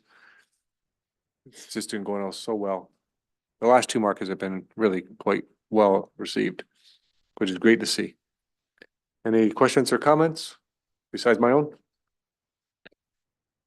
Resolution moved by Councillor Martin, second by Councillor Reed, that Township Mapleton Council receive for information Economic Development Report ED 2024-03 dated August 13, 2024 regarding economic development update spring summer 2024. All in favor? It's carried. Moving on to Finance Department, to Development Charges Bylaw Amendment. Patrick? Through you, Mayor Davidson. So this report more or less summarizes what the initial delegation from Hempson was regarding. What it does not include, because it was subsequent to the report going out, was the adjustment for the additional roads related charge into the DC calculation.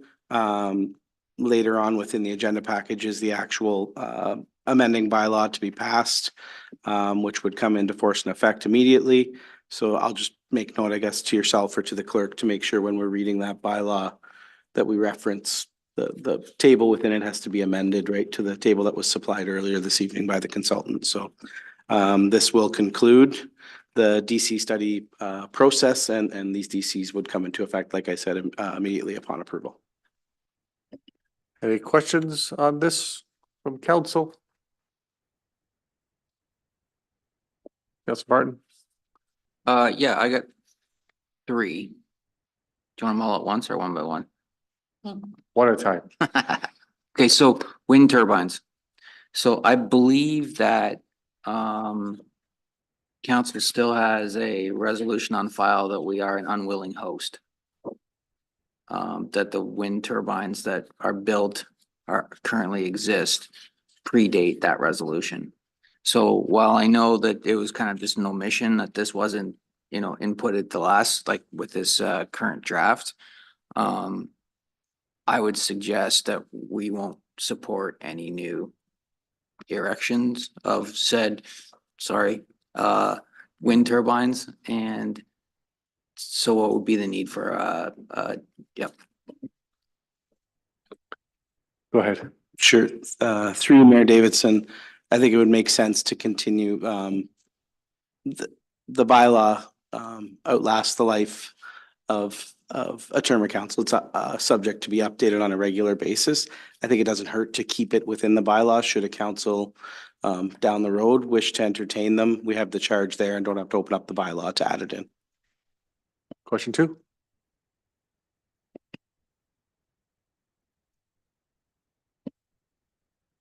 Procedural question.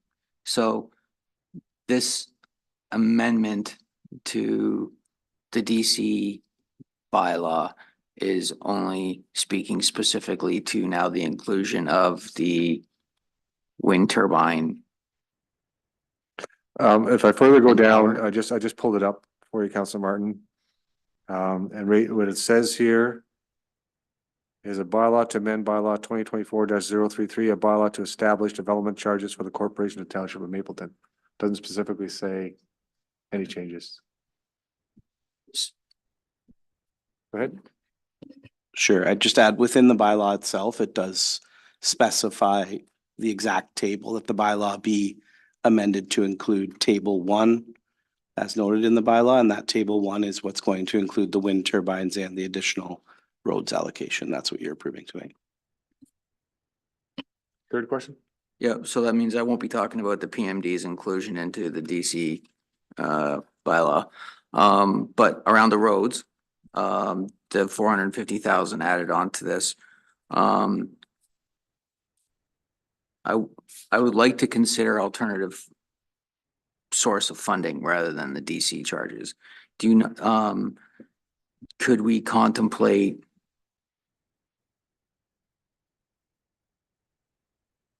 other options to source those monies that we're directing towards that project outside of development charges?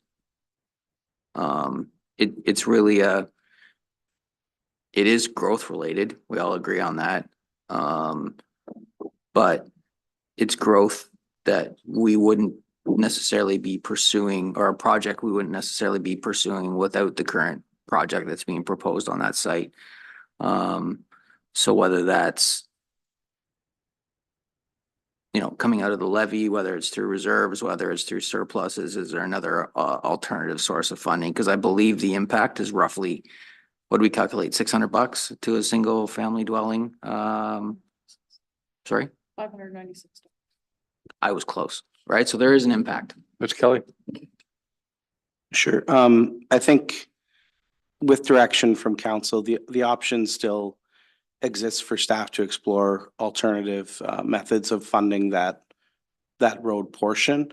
I would say if those alternative funding options are found and delivered to council as an option, then the DCs wouldn't be used to fund it. DCs are still collected and updated at the start of, or at each DC background study. So say, for example, that was included within here, but the project didn't move forward as planned or didn't use that funding.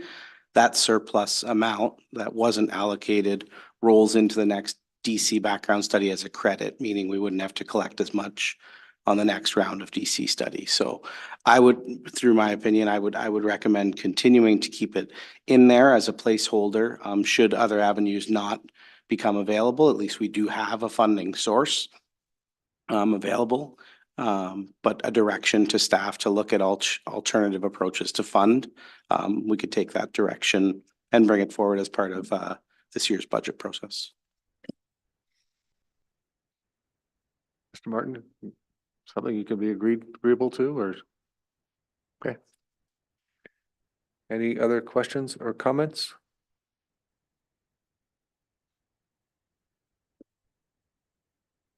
Councilor Tamlin?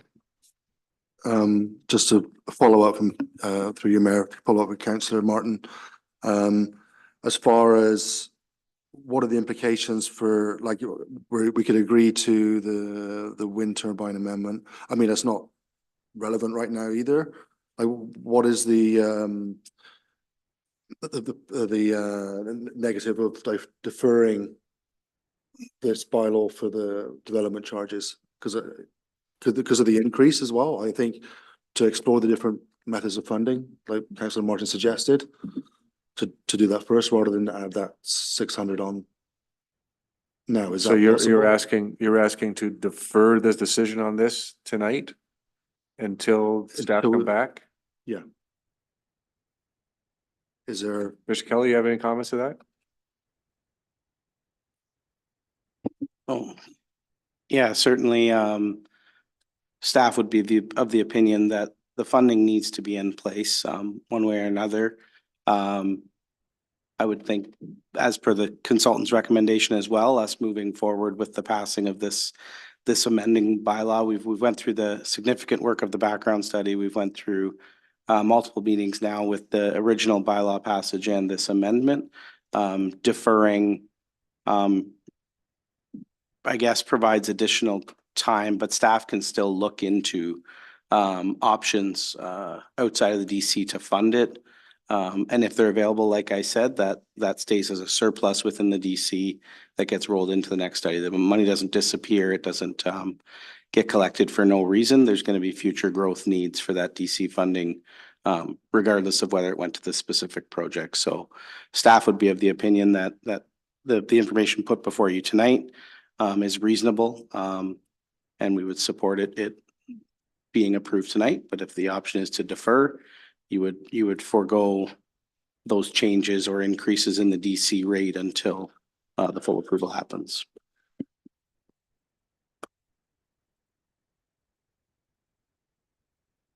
That answer your question? Okay. Other comments, questions?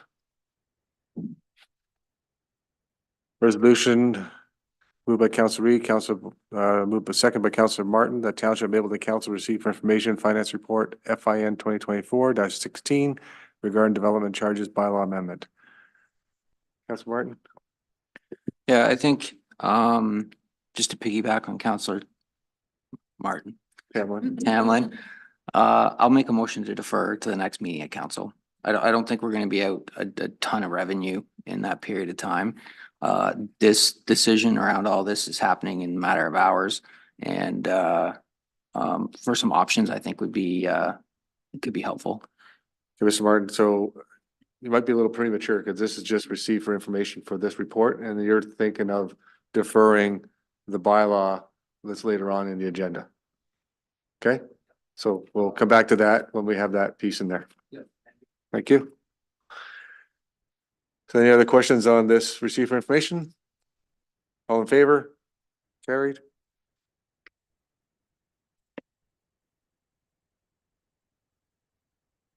Right, this one is moved by Councilor Martin, second by Councilor Reed, that Township Mapleton Council receive for information finance report FIN 2024-17.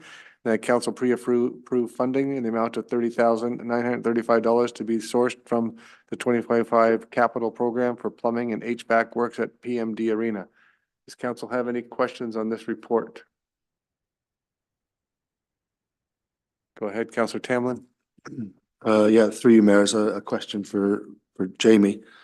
With a possible consideration for an integrated system for heat recovery, is it possible or practical to look into options of water heaters that would be compatible with a heat exchange system and the timing for such? Yeah, through your Mayor Davison, this is almost an emergency. The ice goes in next week, so unfortunately, we're kind of run out of time on this one. That's why I approached the new treasurer to bring this forward, because it is a time sensitive with the ice going in here now. So, yeah. Thank you. Any other questions? All in favor? It's carried.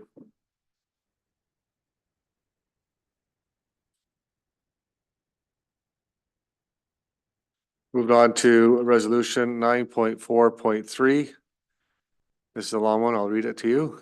Moved by Councillor Reed, second by Councillor Martin, that Township Mapleton Council received for information Finance Report FIN 2024-18, and that the Mayor of the Township of Mapleton be authorized to submit a letter of support to the Province of Ontario regarding AMO's call to action for a social and economic prosperity review. And further, whereas current provincial municipal fiscal arrangements are undermining Ontario's economic prosperity and quality of life, and whereas nearly a third of municipal spending in Ontario is for services in areas of provincial responsibility and expenditures are outpacing provincial contributions by nearly $4 billion a year.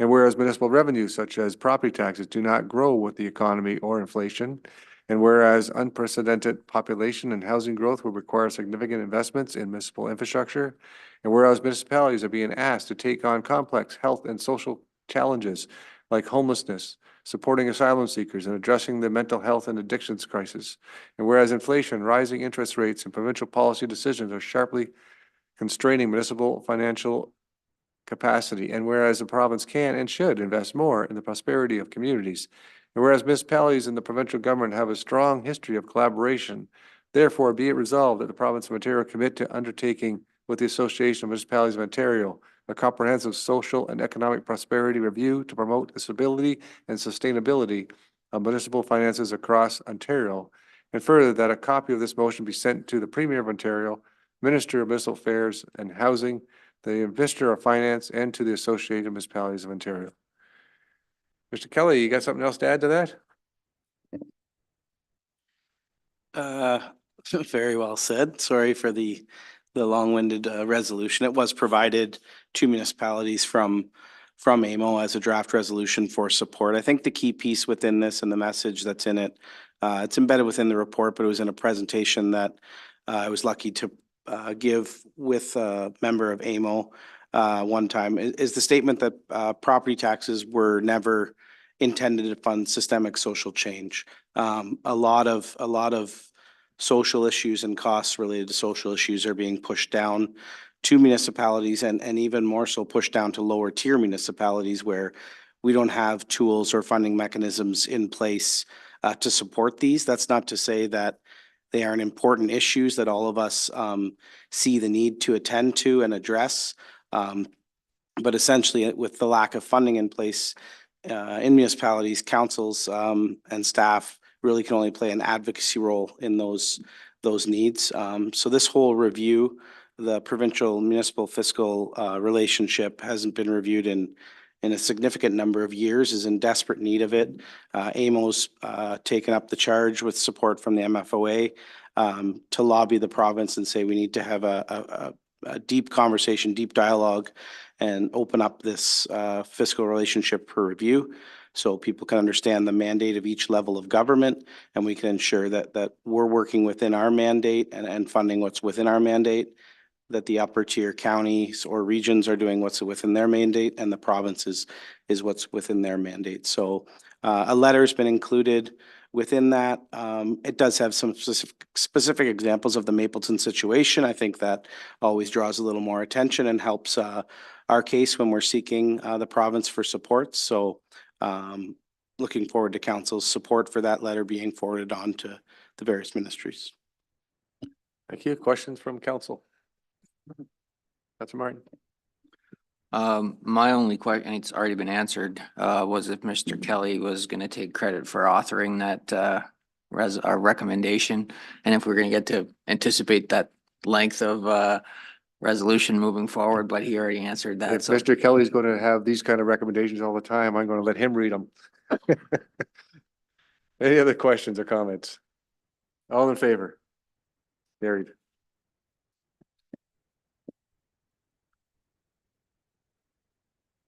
Moving on to item 9.4.4 was the application for a tile loan. Moved by Councillor Martin, second by Councillor Reed, that Township Mapleton Council received Finance Report FIN 2024-19 dated August 13, 2024 regarding applications for tile loan Form 6. And further, that Township Mapleton Council approved the application for tile loan Form 6 for property located at East Lot 4, Concession 3, former Township of Maryborough, in the amount of $15,100, provided that funds are available from the province. Any questions on this tile loan? Seeing none, all in favor? It's carried. And that council brings us halfway through our agenda. Anybody need a break? Okay, we're going to take a 10-minute break.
Okay, we'll get back going again. Once Mr. Clerk's ready. Everybody's got their coffee, got their drinks, had their bio break. We're going to do some planning. We're going to go through these as quick as possible. 9.6.1 moved by Councillor Otten, second by Councillor Tamlin, the Township Council, Council of the Township of Mapleton support consent application B 4824 as presented on lands described as part lot 20, concession 15 with the standard conditions. And further, that council authorizes the planning and development manager to file with the secretary treasurer, the planning and land division committee at the county of Wellington, a letter of clearance of these conditions on completion of the same. Any comments from the, nothing? Okay. Any questions from council? All in favor? It's carried.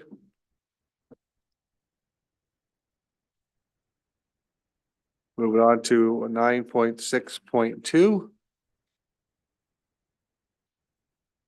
This is the moved by Councillor Tamlin, second by Councillor Ottens, the Council of Township Maple support consent application B 5124 as presented on lands described as part lot 1, concession 6 with the standard conditions, and further that council authorizes the planning and development manager to file with the secretary treasurer of the planning and land division committee at the county of Wellington and clearance of these conditions on completion of the same. Questions? Councillor Martin. Thank you, Mr. Mayor. Not to prolong this meeting too much, but we've heard from the WFA about trying to limit what our farm parcels look like, are the residential parcels look like in the event of surplus farm dwellings. I understand what this is as far as a lot line adjustment, but it's kind of going the opposite way from what we traditionally hope for. And again, do we care? I don't know. The advocacy groups for the ag sector do.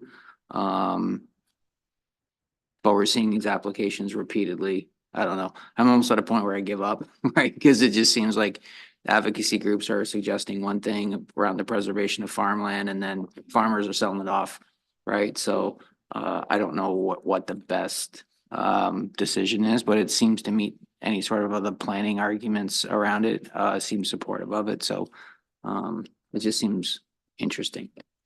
Thank you. And I do have a question on this one. When was this property originally severed from the farm in its current configuration? And do we know why it was done that way?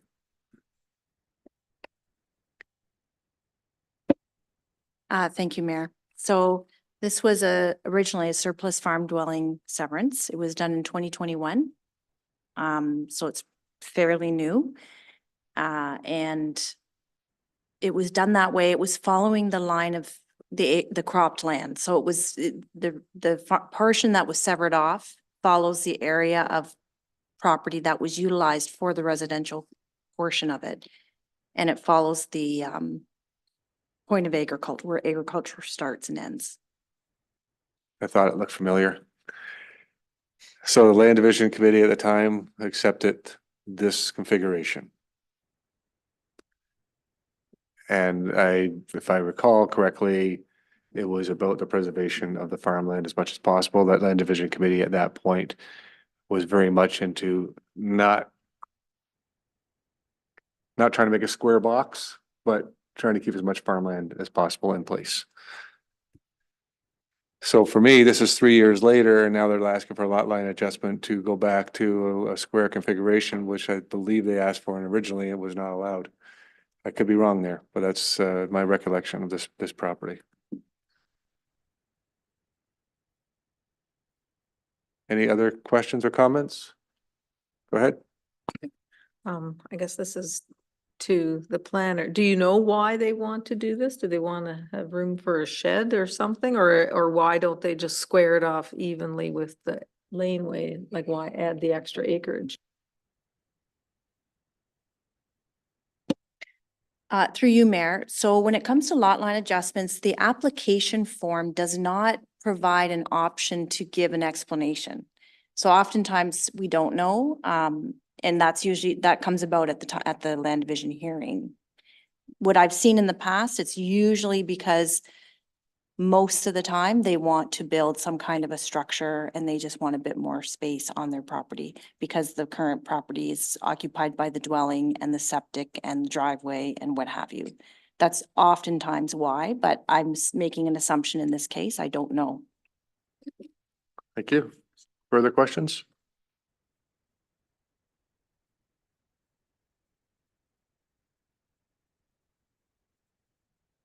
All right, I'll call a question. All in favor? Opposed? It is lost. Defeated.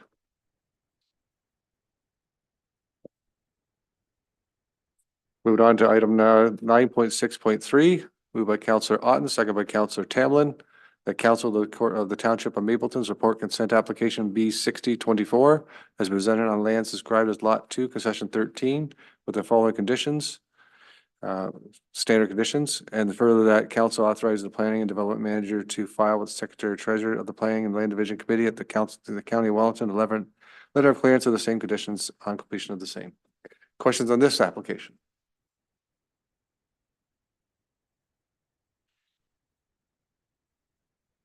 Any questions? Seeing none, all in favor? It's carried. 9.6.4, moved by Councillor Tamlin, second by Councillor Ottens, that Council of the Township of Mapleton support consent application B 4724 is presented for lands described as Part Lot 1, Concession 11, Part Lots 539, 540, and 544. Bolton Survey, municipally known as 137 Wellington Street North, with the standard conditions, and further council authorizes the planning and development manager to file with the Secretary Treasurer of the Planning and Land Division Committee at the County of Wellington a letter of clearance of these conditions on completion of the same. Questions on this application?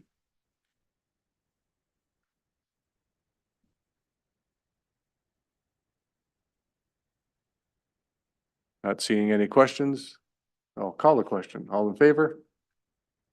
It's carried. 9.6.5, moved by Councillor Otten, second by Councillor Tamlin. The Council of the Township of Mapleton support consent application B 6524 as presented for lands described as part of lots 1, 2, and part lot 20, King's Survey 60R 1301 Part 1, with frontage on Booth Street East with the standard conditions. And further, that council authorizes the planning and development manager to file with the Secretary Treasurer of the Planning and Land Division Committee at the County of Wellington a letter of clearance of these conditions on completion of the same. Questions on this application?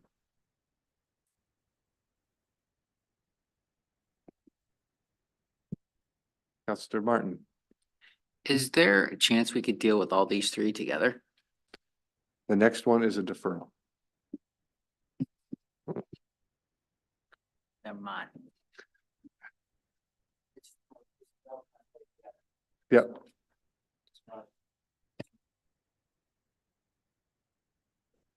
I hear you. They're presented to us in three, and I'm pretty sure there's probably a reason for that, but the next one's a deferral on the same application. Mr. Mayor, Uh-huh. could I please have a planner just explain what's going on with this particular parcel? Sure. What the plan is, what I was having trouble following, to be honest. Your report was great. It was not the report, it was me. It was late at night, but I'm trying to understand what Sinclair's doing with this particular chunk.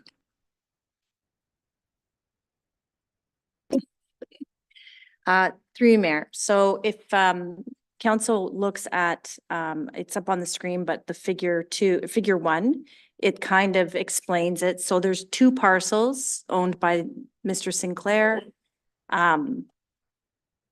He will be severing off 3 lots that would along the frontage of Booth, and then retaining a portion that goes in behind. So the retained lands you can see, and then the intent is that he will develop that back portion with some kind of development in the future. So the issue with how it's proposed currently is that these 2 lots are not merged. They're not one property legally yet. So by severing off the two lots on the larger parcel, so 65 and 66, it creates a landlocked parcel in behind. So unless the one beside it is merged, they're merged together, then you don't have access to that back retained portion. Mr. Sinclair has obtained advice from his lawyer that his lawyer has stated that it's his opinion that the lots will automatically merge once the severances are created. And I have a bit, well, because you're creating a part lot, and when you create a part lot, it automatically merges, and it does happen. My concern, though, is that when you create a lot by severance, sometimes it doesn't happen that easily, and I would hate to see this retained parcel landlocked. And it could be sold that way. So what I suggested is that another way to do it is that he can apply to have the parcels deemed, which is another process, which would again happen after the severances as well. So there's nothing to tie him to do it. So my suggestion to defer the one consent, which is B66, because that maintains a frontage for that back portion, until we know for sure that the lots will merge, or they have a system in place that the lots will merge at time of severance. There is another way to do it that way, but that would be up to the county to incorporate that in their conditions. So that's why in my comments, I've referred to B66 as deferring it unless between now and the time it goes to land division, the county and the applicant have come up with some way to ensure that the land merges through this process. The county will also have a concern with the lot being retained landlocked. So they're going to ensure that that happens as well. Is it clear? Yes, okay. Thank you. So any other questions on this one, first one? All in favor? Okay, now we go to the next one. This is moved by Councillor Tamlin, second by Councillor Ottens, that Council of the Corporation of Mapleton recommend deferral of consent application B 6624 as presented for lands described as lot 1, 2, and part lot 20 King Survey 60R 1301 part 1 with frontage on Booth Street East until it can be demonstrated that the retained lands will merge with the adjacent parcel located on lots 3 and 5 King Survey and subject to consent application B 6724. Further, council authorizes the planning and development manager to file with the secretary treasurer of the planning and land division committee of the county of Wellington a letter of clearance of these conditions on completion of the same. Any questions on this application? Any further questions? I think Linda did a great job explaining it to us. I'll call the question. All in favor then, deferral? It's carried. And moving on to 967, moved by Councillor Otten, second by Councillor Tamlin, that Council of the Township of Mapleton support consent application B 6724 is presented for lands described as lots 3 and 5 King Survey with a municipal address of 27 Booth Street East with the standard conditions, and further that council authorizes the planning and development manager to file with the secretary treasurer of the planning and land division committee of the county of Wellington letter of clearance and conditions of the same. Any questions on this one? Then all in favor? It's carried.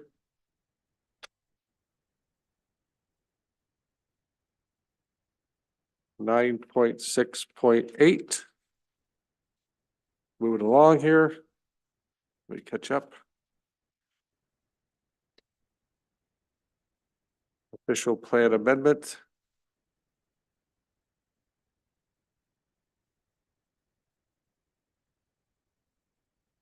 Michelle, you're talking about this one? This one's yours?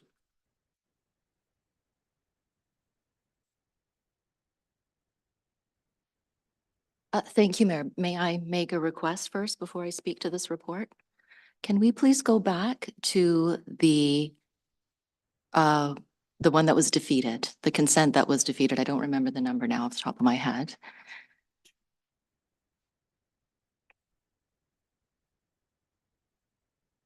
The Van Stee. 9.6.2. Yes, sir. Yes? So all you've done is defeat what's in front of you, Correct. so when I have to report back to the committee, I need to have some wording approved that normally if you were to follow along with us and we said we also didn't support it, but should the county support the lot line adjustment, that we still would like these conditions attached to it. So can we just alter that so it's clear when I send them a copy of our comments that although you do not support the consent, should land division support the consent, we would like these conditions to be included in the decision. Because otherwise you've defeated the conditions as well. Do we need to have that on this paper? Is that what you're saying? I'm going to need something, yes. Okay. What? I'll get Michelle to write in. Was council agreement with that? It's going to be helpful. Okay. The clerk is going to provide you that paper for Okay. the addition. Nope, can I do it and have it for, they can sign it at the end? Can we do that and have them sign it at the end, or do you need me to do this right now? Do you need me to do this right now? Or? Oh, no, I mean, I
Council, so what's been added here by our planning manager is on this defeated motion 9.6.2 is should land division support approve B5124 that the following conditions be included, and those are the standard conditions that we have.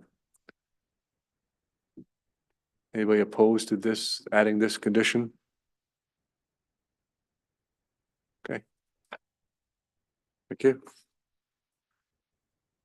Moving on to 9.6.8. Thank you, Michelle Brown, for assisting us and assisting yourself at the same time. Okay. 9.6.8, and this is on the official plan amendment. Thank you, Mayor Davidson. I really don't have much to say. I think you have worked through this many, many times. So at the end of the day, it's a really good news story because we got most of what we've been requesting to the province.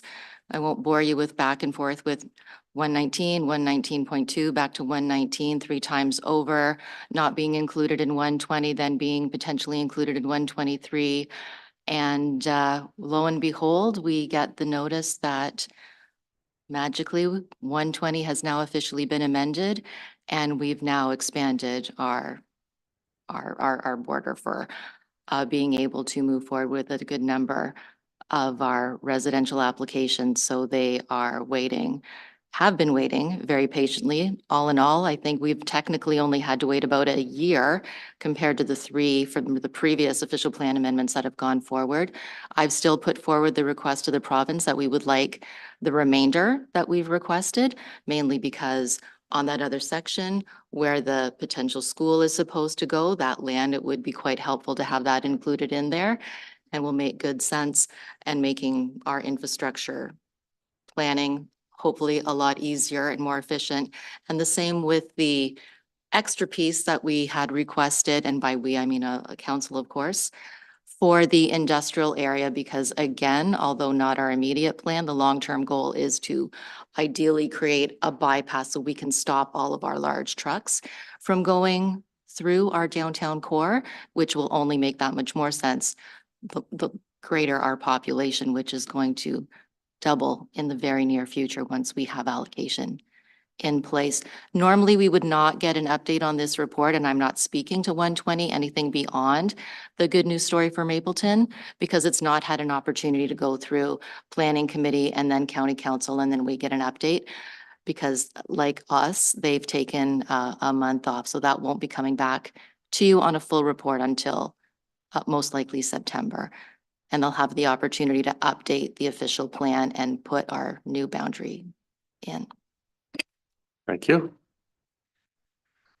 Resolution is 9.6.8, moved by Councillor Tamlin, second by Councillor Otten, that Township of Mapleton Council receive for information planning report PL 2024-06 dated August 13, 2024, reporting on official plan amendment 120 as it specifically relates to the Township of Mapleton only.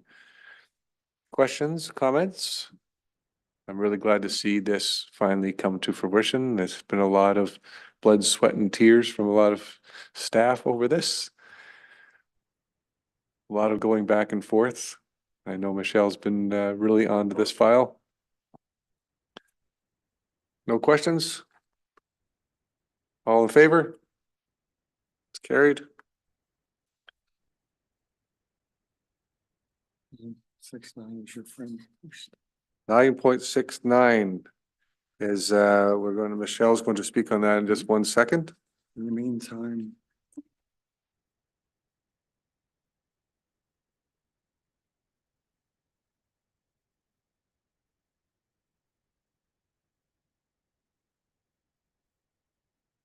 So 9.69, we do have two resolutions here. The first resolution is moved by Councillor Otten, second by Councillor Tamlin. The Township of Mapleton Council received for information planning report PL 2024-05 dated August 13, 2024, reporting on the deadline to comply with the refusal of the zoning application ZBA 2024-09. So we're going to deal with that one first, Council. So we're looking at 9.69.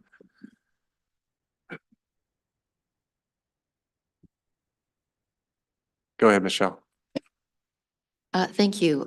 Normally, I would not bring a report forward to council because once a decision is made, then it goes back into staff to determine what the next outcome is going to be. But given at the 2 meetings that we've had regarding this particular application, a decision was made and it was defeated. The notice went out and we did not have the luxury to come back in 2 weeks like we normally do on our regular cycle. And in between there, the applicant made a formal request to instead, would we consider, and by we again, council, that he be provided with a temporary zoning amendment bylaw to make it official and allow him to keep his business running for 3 years, because that is the maximum that he can ask for. Unfortunately, the timeline to make that happen would not be possible because the appeal deadline date ended as of the end of the day yesterday. So some sort of a decision had to be made, and the compromise, given that he and his business, regardless of how it got there, it has been built to the standard in which he's been operating it, not in which it was approved for. The other piece is that he does employ a number of individuals that are in our community. We do not have any allocation sort of anywhere else if he was going to try and build something, not to mention the expense.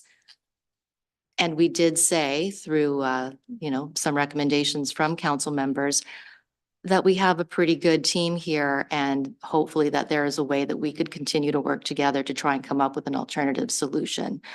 So given all of that, we thought that 2 years would be adequate. So that information has been shared. And since that time, and since the time of actually writing the report, an appeal has come forward. The lawyers representing Mr. Horse have contacted me. It was on a Friday afternoon last week, and then the official documents and payment arrived on Monday. So what does that mean for us? We're going to be looking potentially to go forward to the OLT. I've also let our representation know as well. But in the meantime, normally things would just sort of go on hold until we get our day. And I can certainly appreciate why the applicant may or may not have chosen this particular route, again, with timing and everything.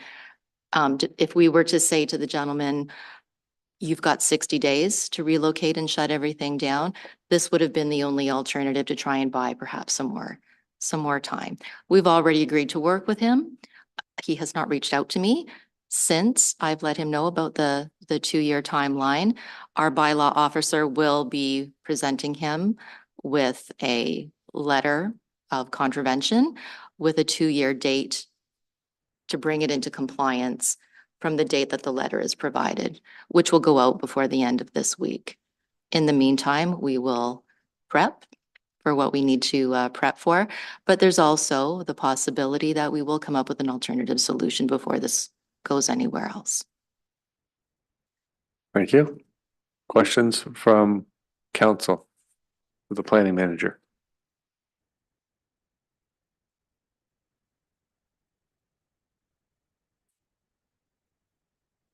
Councilor Martin?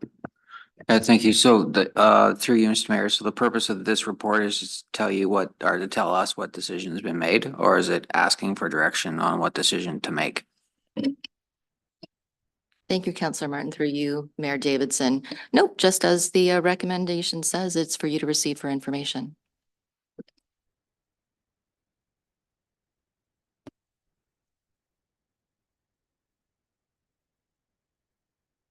Again, the resolution 9.6.9 that Township of Mapleton Council received for information, planning report PL 2024-05, dated August 13, 2024.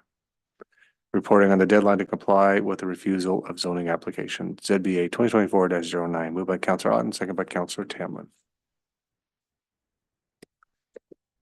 So any further questions? All in favor? It's carried.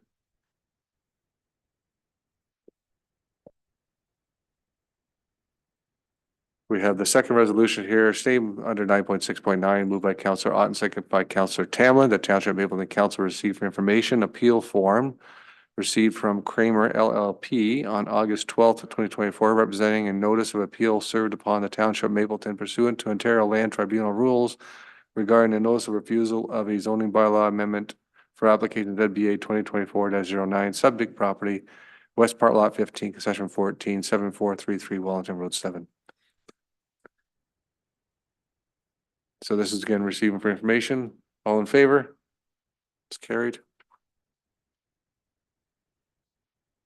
Moving on to 9.7.1.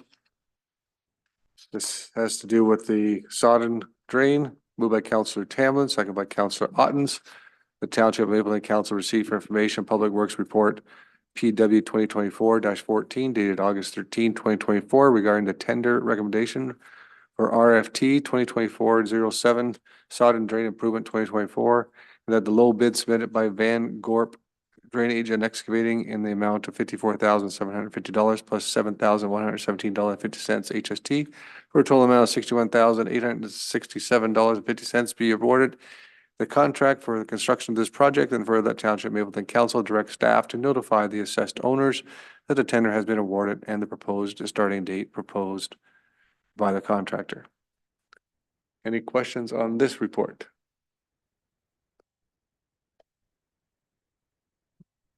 No questions. All in favor? It's carried.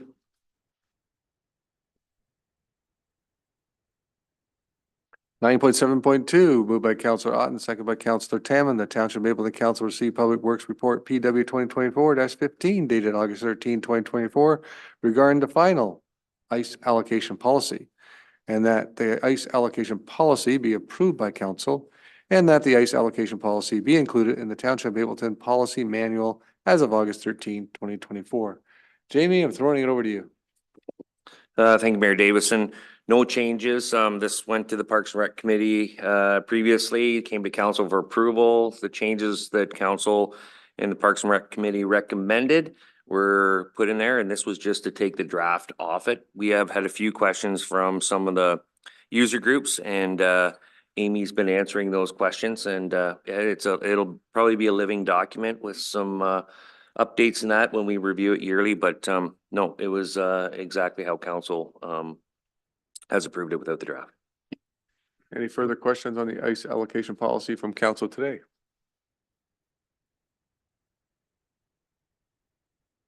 Not seeing any. All in favor? That's carried. Jamie got off easy. Wait, there's another one. 9.73, Councillor Tamlin, seconded by Councillor Ottens. Township of Mapleton Council received for information Public Works Report PW 2024-16 dated August 13, 2024, with respect to the 2024 Ministry of the Environment, Conservation and Parks Inspection Report, Drayton Well Supply, and that council acknowledged receipt of the inspection report to satisfy legislative requirements. Mr. Morgan. Thank you, Mayor Davison, council. There was no non-compliance issues. Few questions in the back for that were asked. Really nothing, so I didn't ask Aqua to represent because I didn't think there'd be any questions when everything's going so good. And this report will end up on our website for the public to review. Thank you. Any questions? Go ahead. Yeah, through you, Mayor, to Jamie there. Just in one point of the report there was a comment that the inlet analyzer wasn't working or something, and it was recommended to be taken offline for repair. Do you know anything, the status on that? I didn't make a note what part of the report it was, sorry. Yeah, there's a lot of. It was a lot of info in there. The questions there, anything that was taken offline and needed repair, and was reported to the ministry, as soon as it's repaired and they're aware of it, it goes back into service. And then next year when they come for the review, it's that it'll probably be in the next review or the inspection saying that it was repaired and back in service with the date. Yeah, so that's all in the log books. We're required to document all that, so. Thank you. Other questions? I'll call the question. All in favor? That's carried.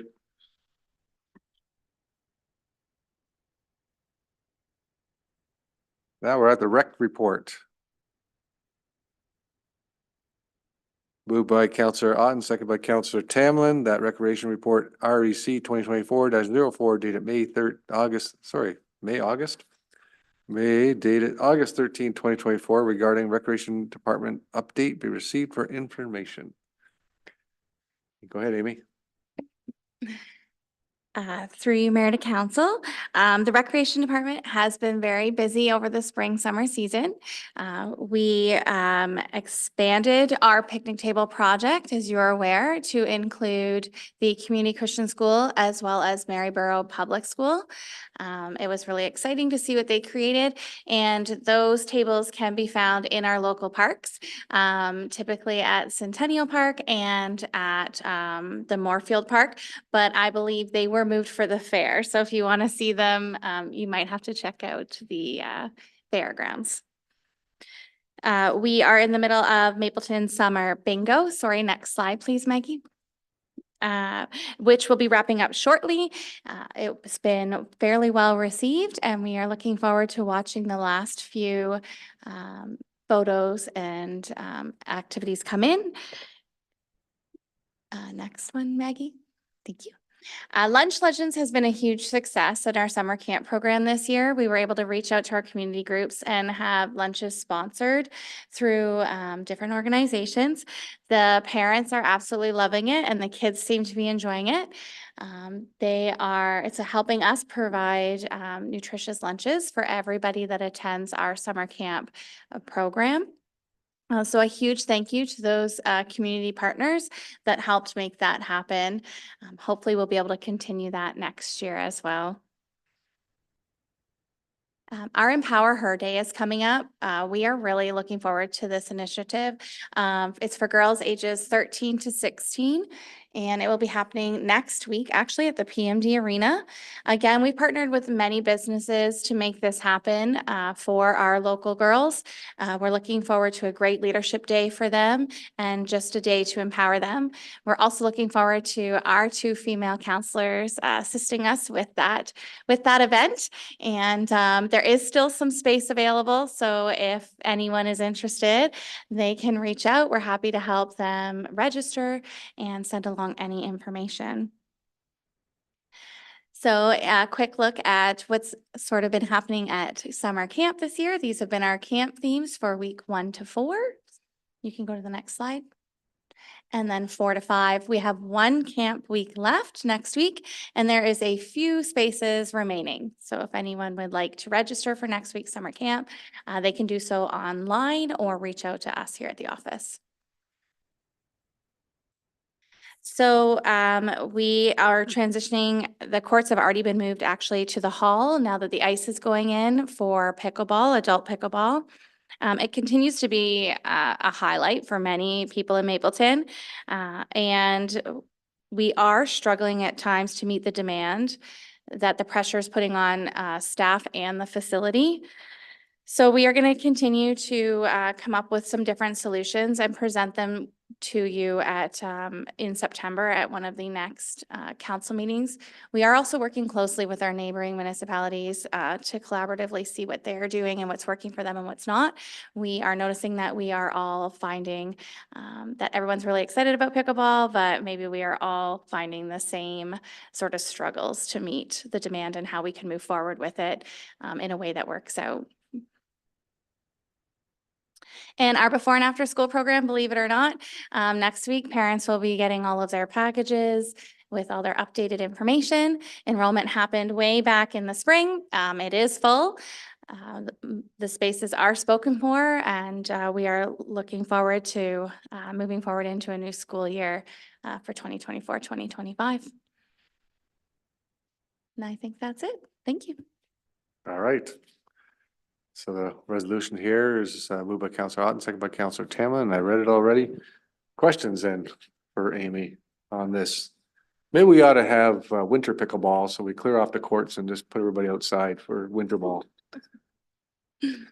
That could be arranged. The lines are down. Could happen. Could start something new. That's right. The ball will get a little harder, a little heavier. Any questions for Amy on this? Go ahead, Martin. Just a comment, actually, Amy. Again, just want to say thank you. I really love the diversity and creativity that goes into all that's been happening in this community this summer and into the fall, and how kind of inclusive it is as well. I think the Lunch Legends is an amazing idea, and I also saw that the county's subsidizing the after-school programs as well. So it's great that it's available for everyone. Thank you. Thank you, Councillor Tamlin. Further questions or comments? I'll call the question. All in favor? That's carried. Council's getting a little slow with the hands. If we get worn out. All right. Moving on to item number 10, the approval of bylaws. We have moved by Councillor Tamlin, second by Councillor Ottens that bylaws number 2024-035 down to 2024-042 be hereby read a first, second, and third time and finally passed this 13th day of August 2024. Councillor Martin, do you have a motion? Thanks for the reminder, Mr. Mayor. I would like to defer or put a motion on the floor to defer 10.1, please. So Councillor Martin, could I ask you to change that just slightly to remove 2024-035 from this resolution? And we'll speak to that separately? Yes, please. Okay. Thank you. What So he we're going to said. remove 2024-035 out of this resolution. We'll speak to it separately and then we'll go for the deferral. So we're looking at 2024-036 to 2024-042. Any other comments or questions on any of those? There's a lot of appointments and I think just updating our, tidying up our things a little bit. So all in favor of the bylaws that are there? It's carried. And now we'll move on to bylaw number 2024-035. Councillor Martin is asking for a deferral. Do I have a seconder for deferral? Councillor Reed has seconded that. Any comments, questions? All in favor of deferral? And that's carried. So that 2024-035 is going to be a deferral of development charges.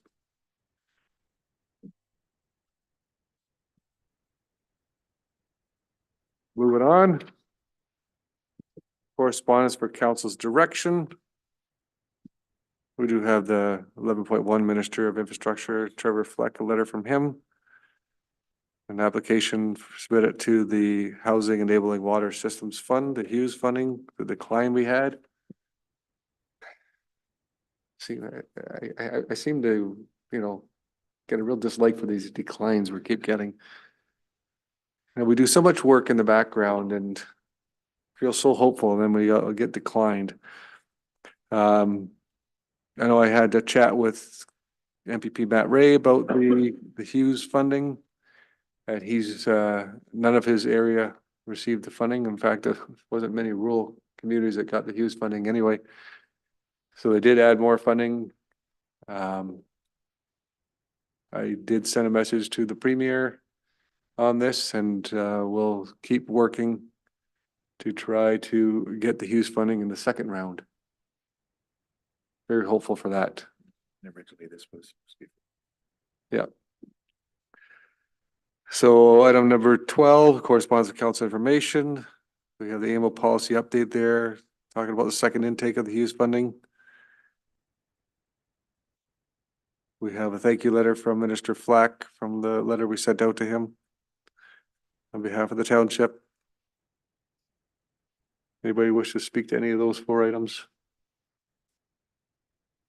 Seeing not. Item number 13, notices of motion. Do we have a notice of motion today?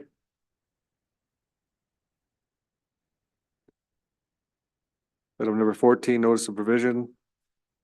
The development charges amendment and the development charges bylaw that's in there. Go down to item number 15. We have other business. We have the Sunflower Festival being one of those items coming up on Saturday. The Sunflower Festival. Rain or not, Marlene, do you want to talk about that a little bit, Marlene? Do your promo. Okay, it's happening. Marlene said it's happening, rain or shine. Get out there and enjoy the sunshine or the rain with the sunflowers. And there's a corn maze and there's a fun run through the sunflowers if you feel like doing a 2, 5, or 10K run through the flowers. All right, that's great. Which is the result of your email about the car park. It's for next week, I think.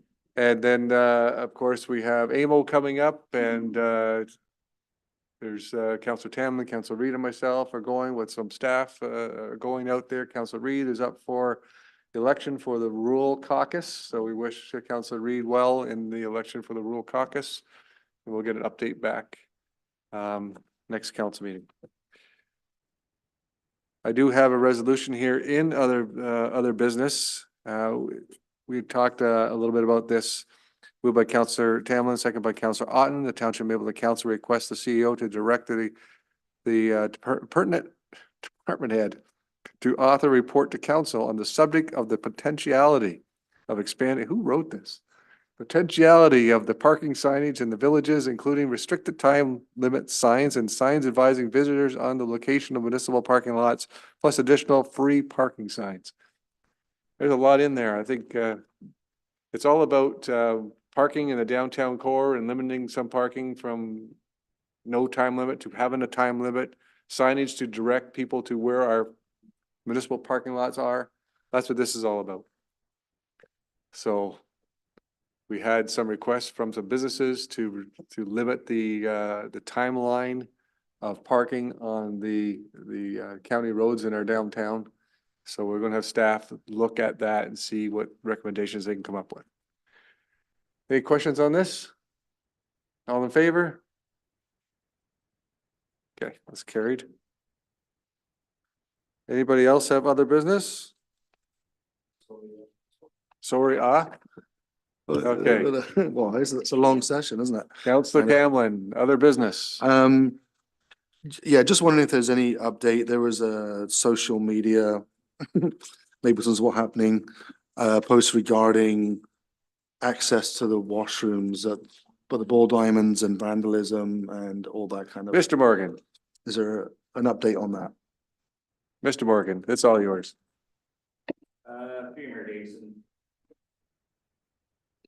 Yeah, so this, there's been quite a bit of vandalism down and mainly at the ball diamond area with that bathroom with, you know, people trying to light things on fire in there and filling the toilets completely full of toilet paper and with the feces. And so we gave, Amy sent an email to all the user groups offering them keys to operate or to open the doors when they're having their events.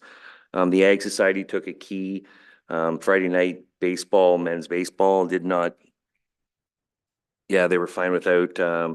The minor ball didn't want one, but soccer actually asked for 3 keys. So they were provided for 3 keys to use to open up for the bathrooms. So we have had even some similar situations at ABC Park where we've had to back our water truck up to the bathroom and basically hose the entire inside of the bathroom. And then last weekend in Moorfield, we had the same situation. So we have been having some issues. Staff is working on a plan to allow access to the bathrooms. We've been talking about extensively internally, but this isn't new. This is going back a couple months ago at least. It just came into social media recently, but all the user groups that were scheduled or to play it at the facility down at the Ball Diamonds were offered that opportunity to have keys for their events, and they could open it whenever they wanted, so. Because it's a baseball issue, they're the ones complaining. It was a baseball team complaining, so were they were offered keys and didn't take them then, or? Through Mayor Davison, yeah, everybody was offered keys. Anybody who had scheduled ball diamond time through our system were offered keys. And there was really no limit. Soccer asked for 3. How many would you like? We gave them 3, just to make it convenient for them. And they were also running the booth. So, yeah. So that's kind of the story behind the social media.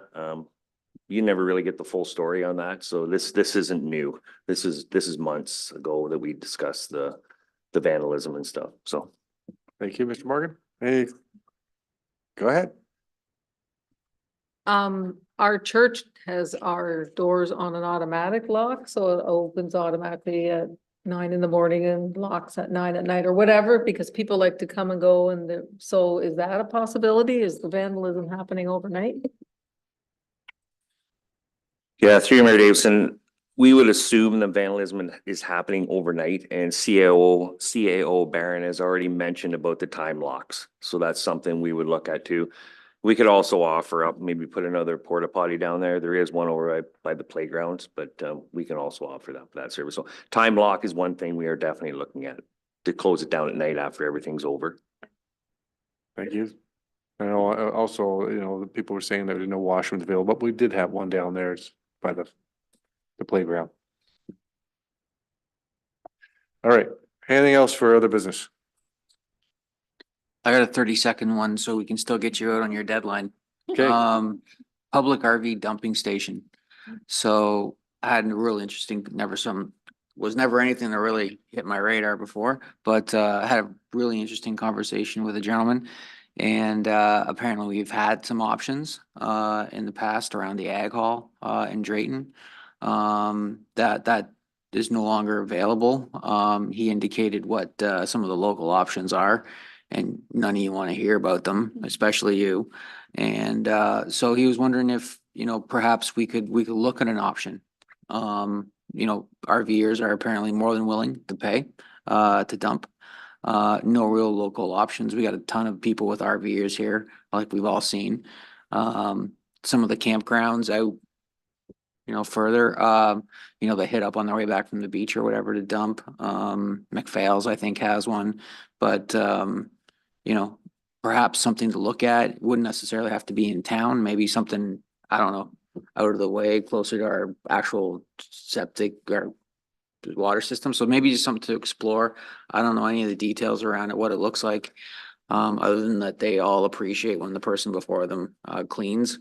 Yeah, it was an interesting conversation. I had no idea that the Ag Hall offered that in the past.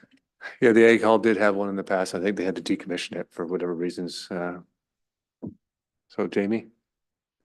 Through you, Mayor Davison, the Ag Society does have that option down there at the Ag Hall. They did some upgrades to it, but it is locked. So I did talk to one of the executives and just said, when the gypsy campers are there and that's their events, it's okay to do that kind of thing, but to have the one-offs coming from like all the surrounding areas outside of Mapleton coming here to dump, I said, we really can't have that because we do have basically a wastewater allocation freeze. So taking stuff from outside of the municipality is probably not a good idea at this point until we can fix our allocation problem in the next couple of years. And then that's something we can look at. I know Minto had one, and I think they've discontinued that service. So it's something we can look at if council wishes to for a revenue source. But right now, I think with our wastewater allocation, we should probably just kind of fly under the radar with that freeze on. Okay, thank you. All right, anything further? Sorry, Meg, I said 10:30, but Mike's question put us over.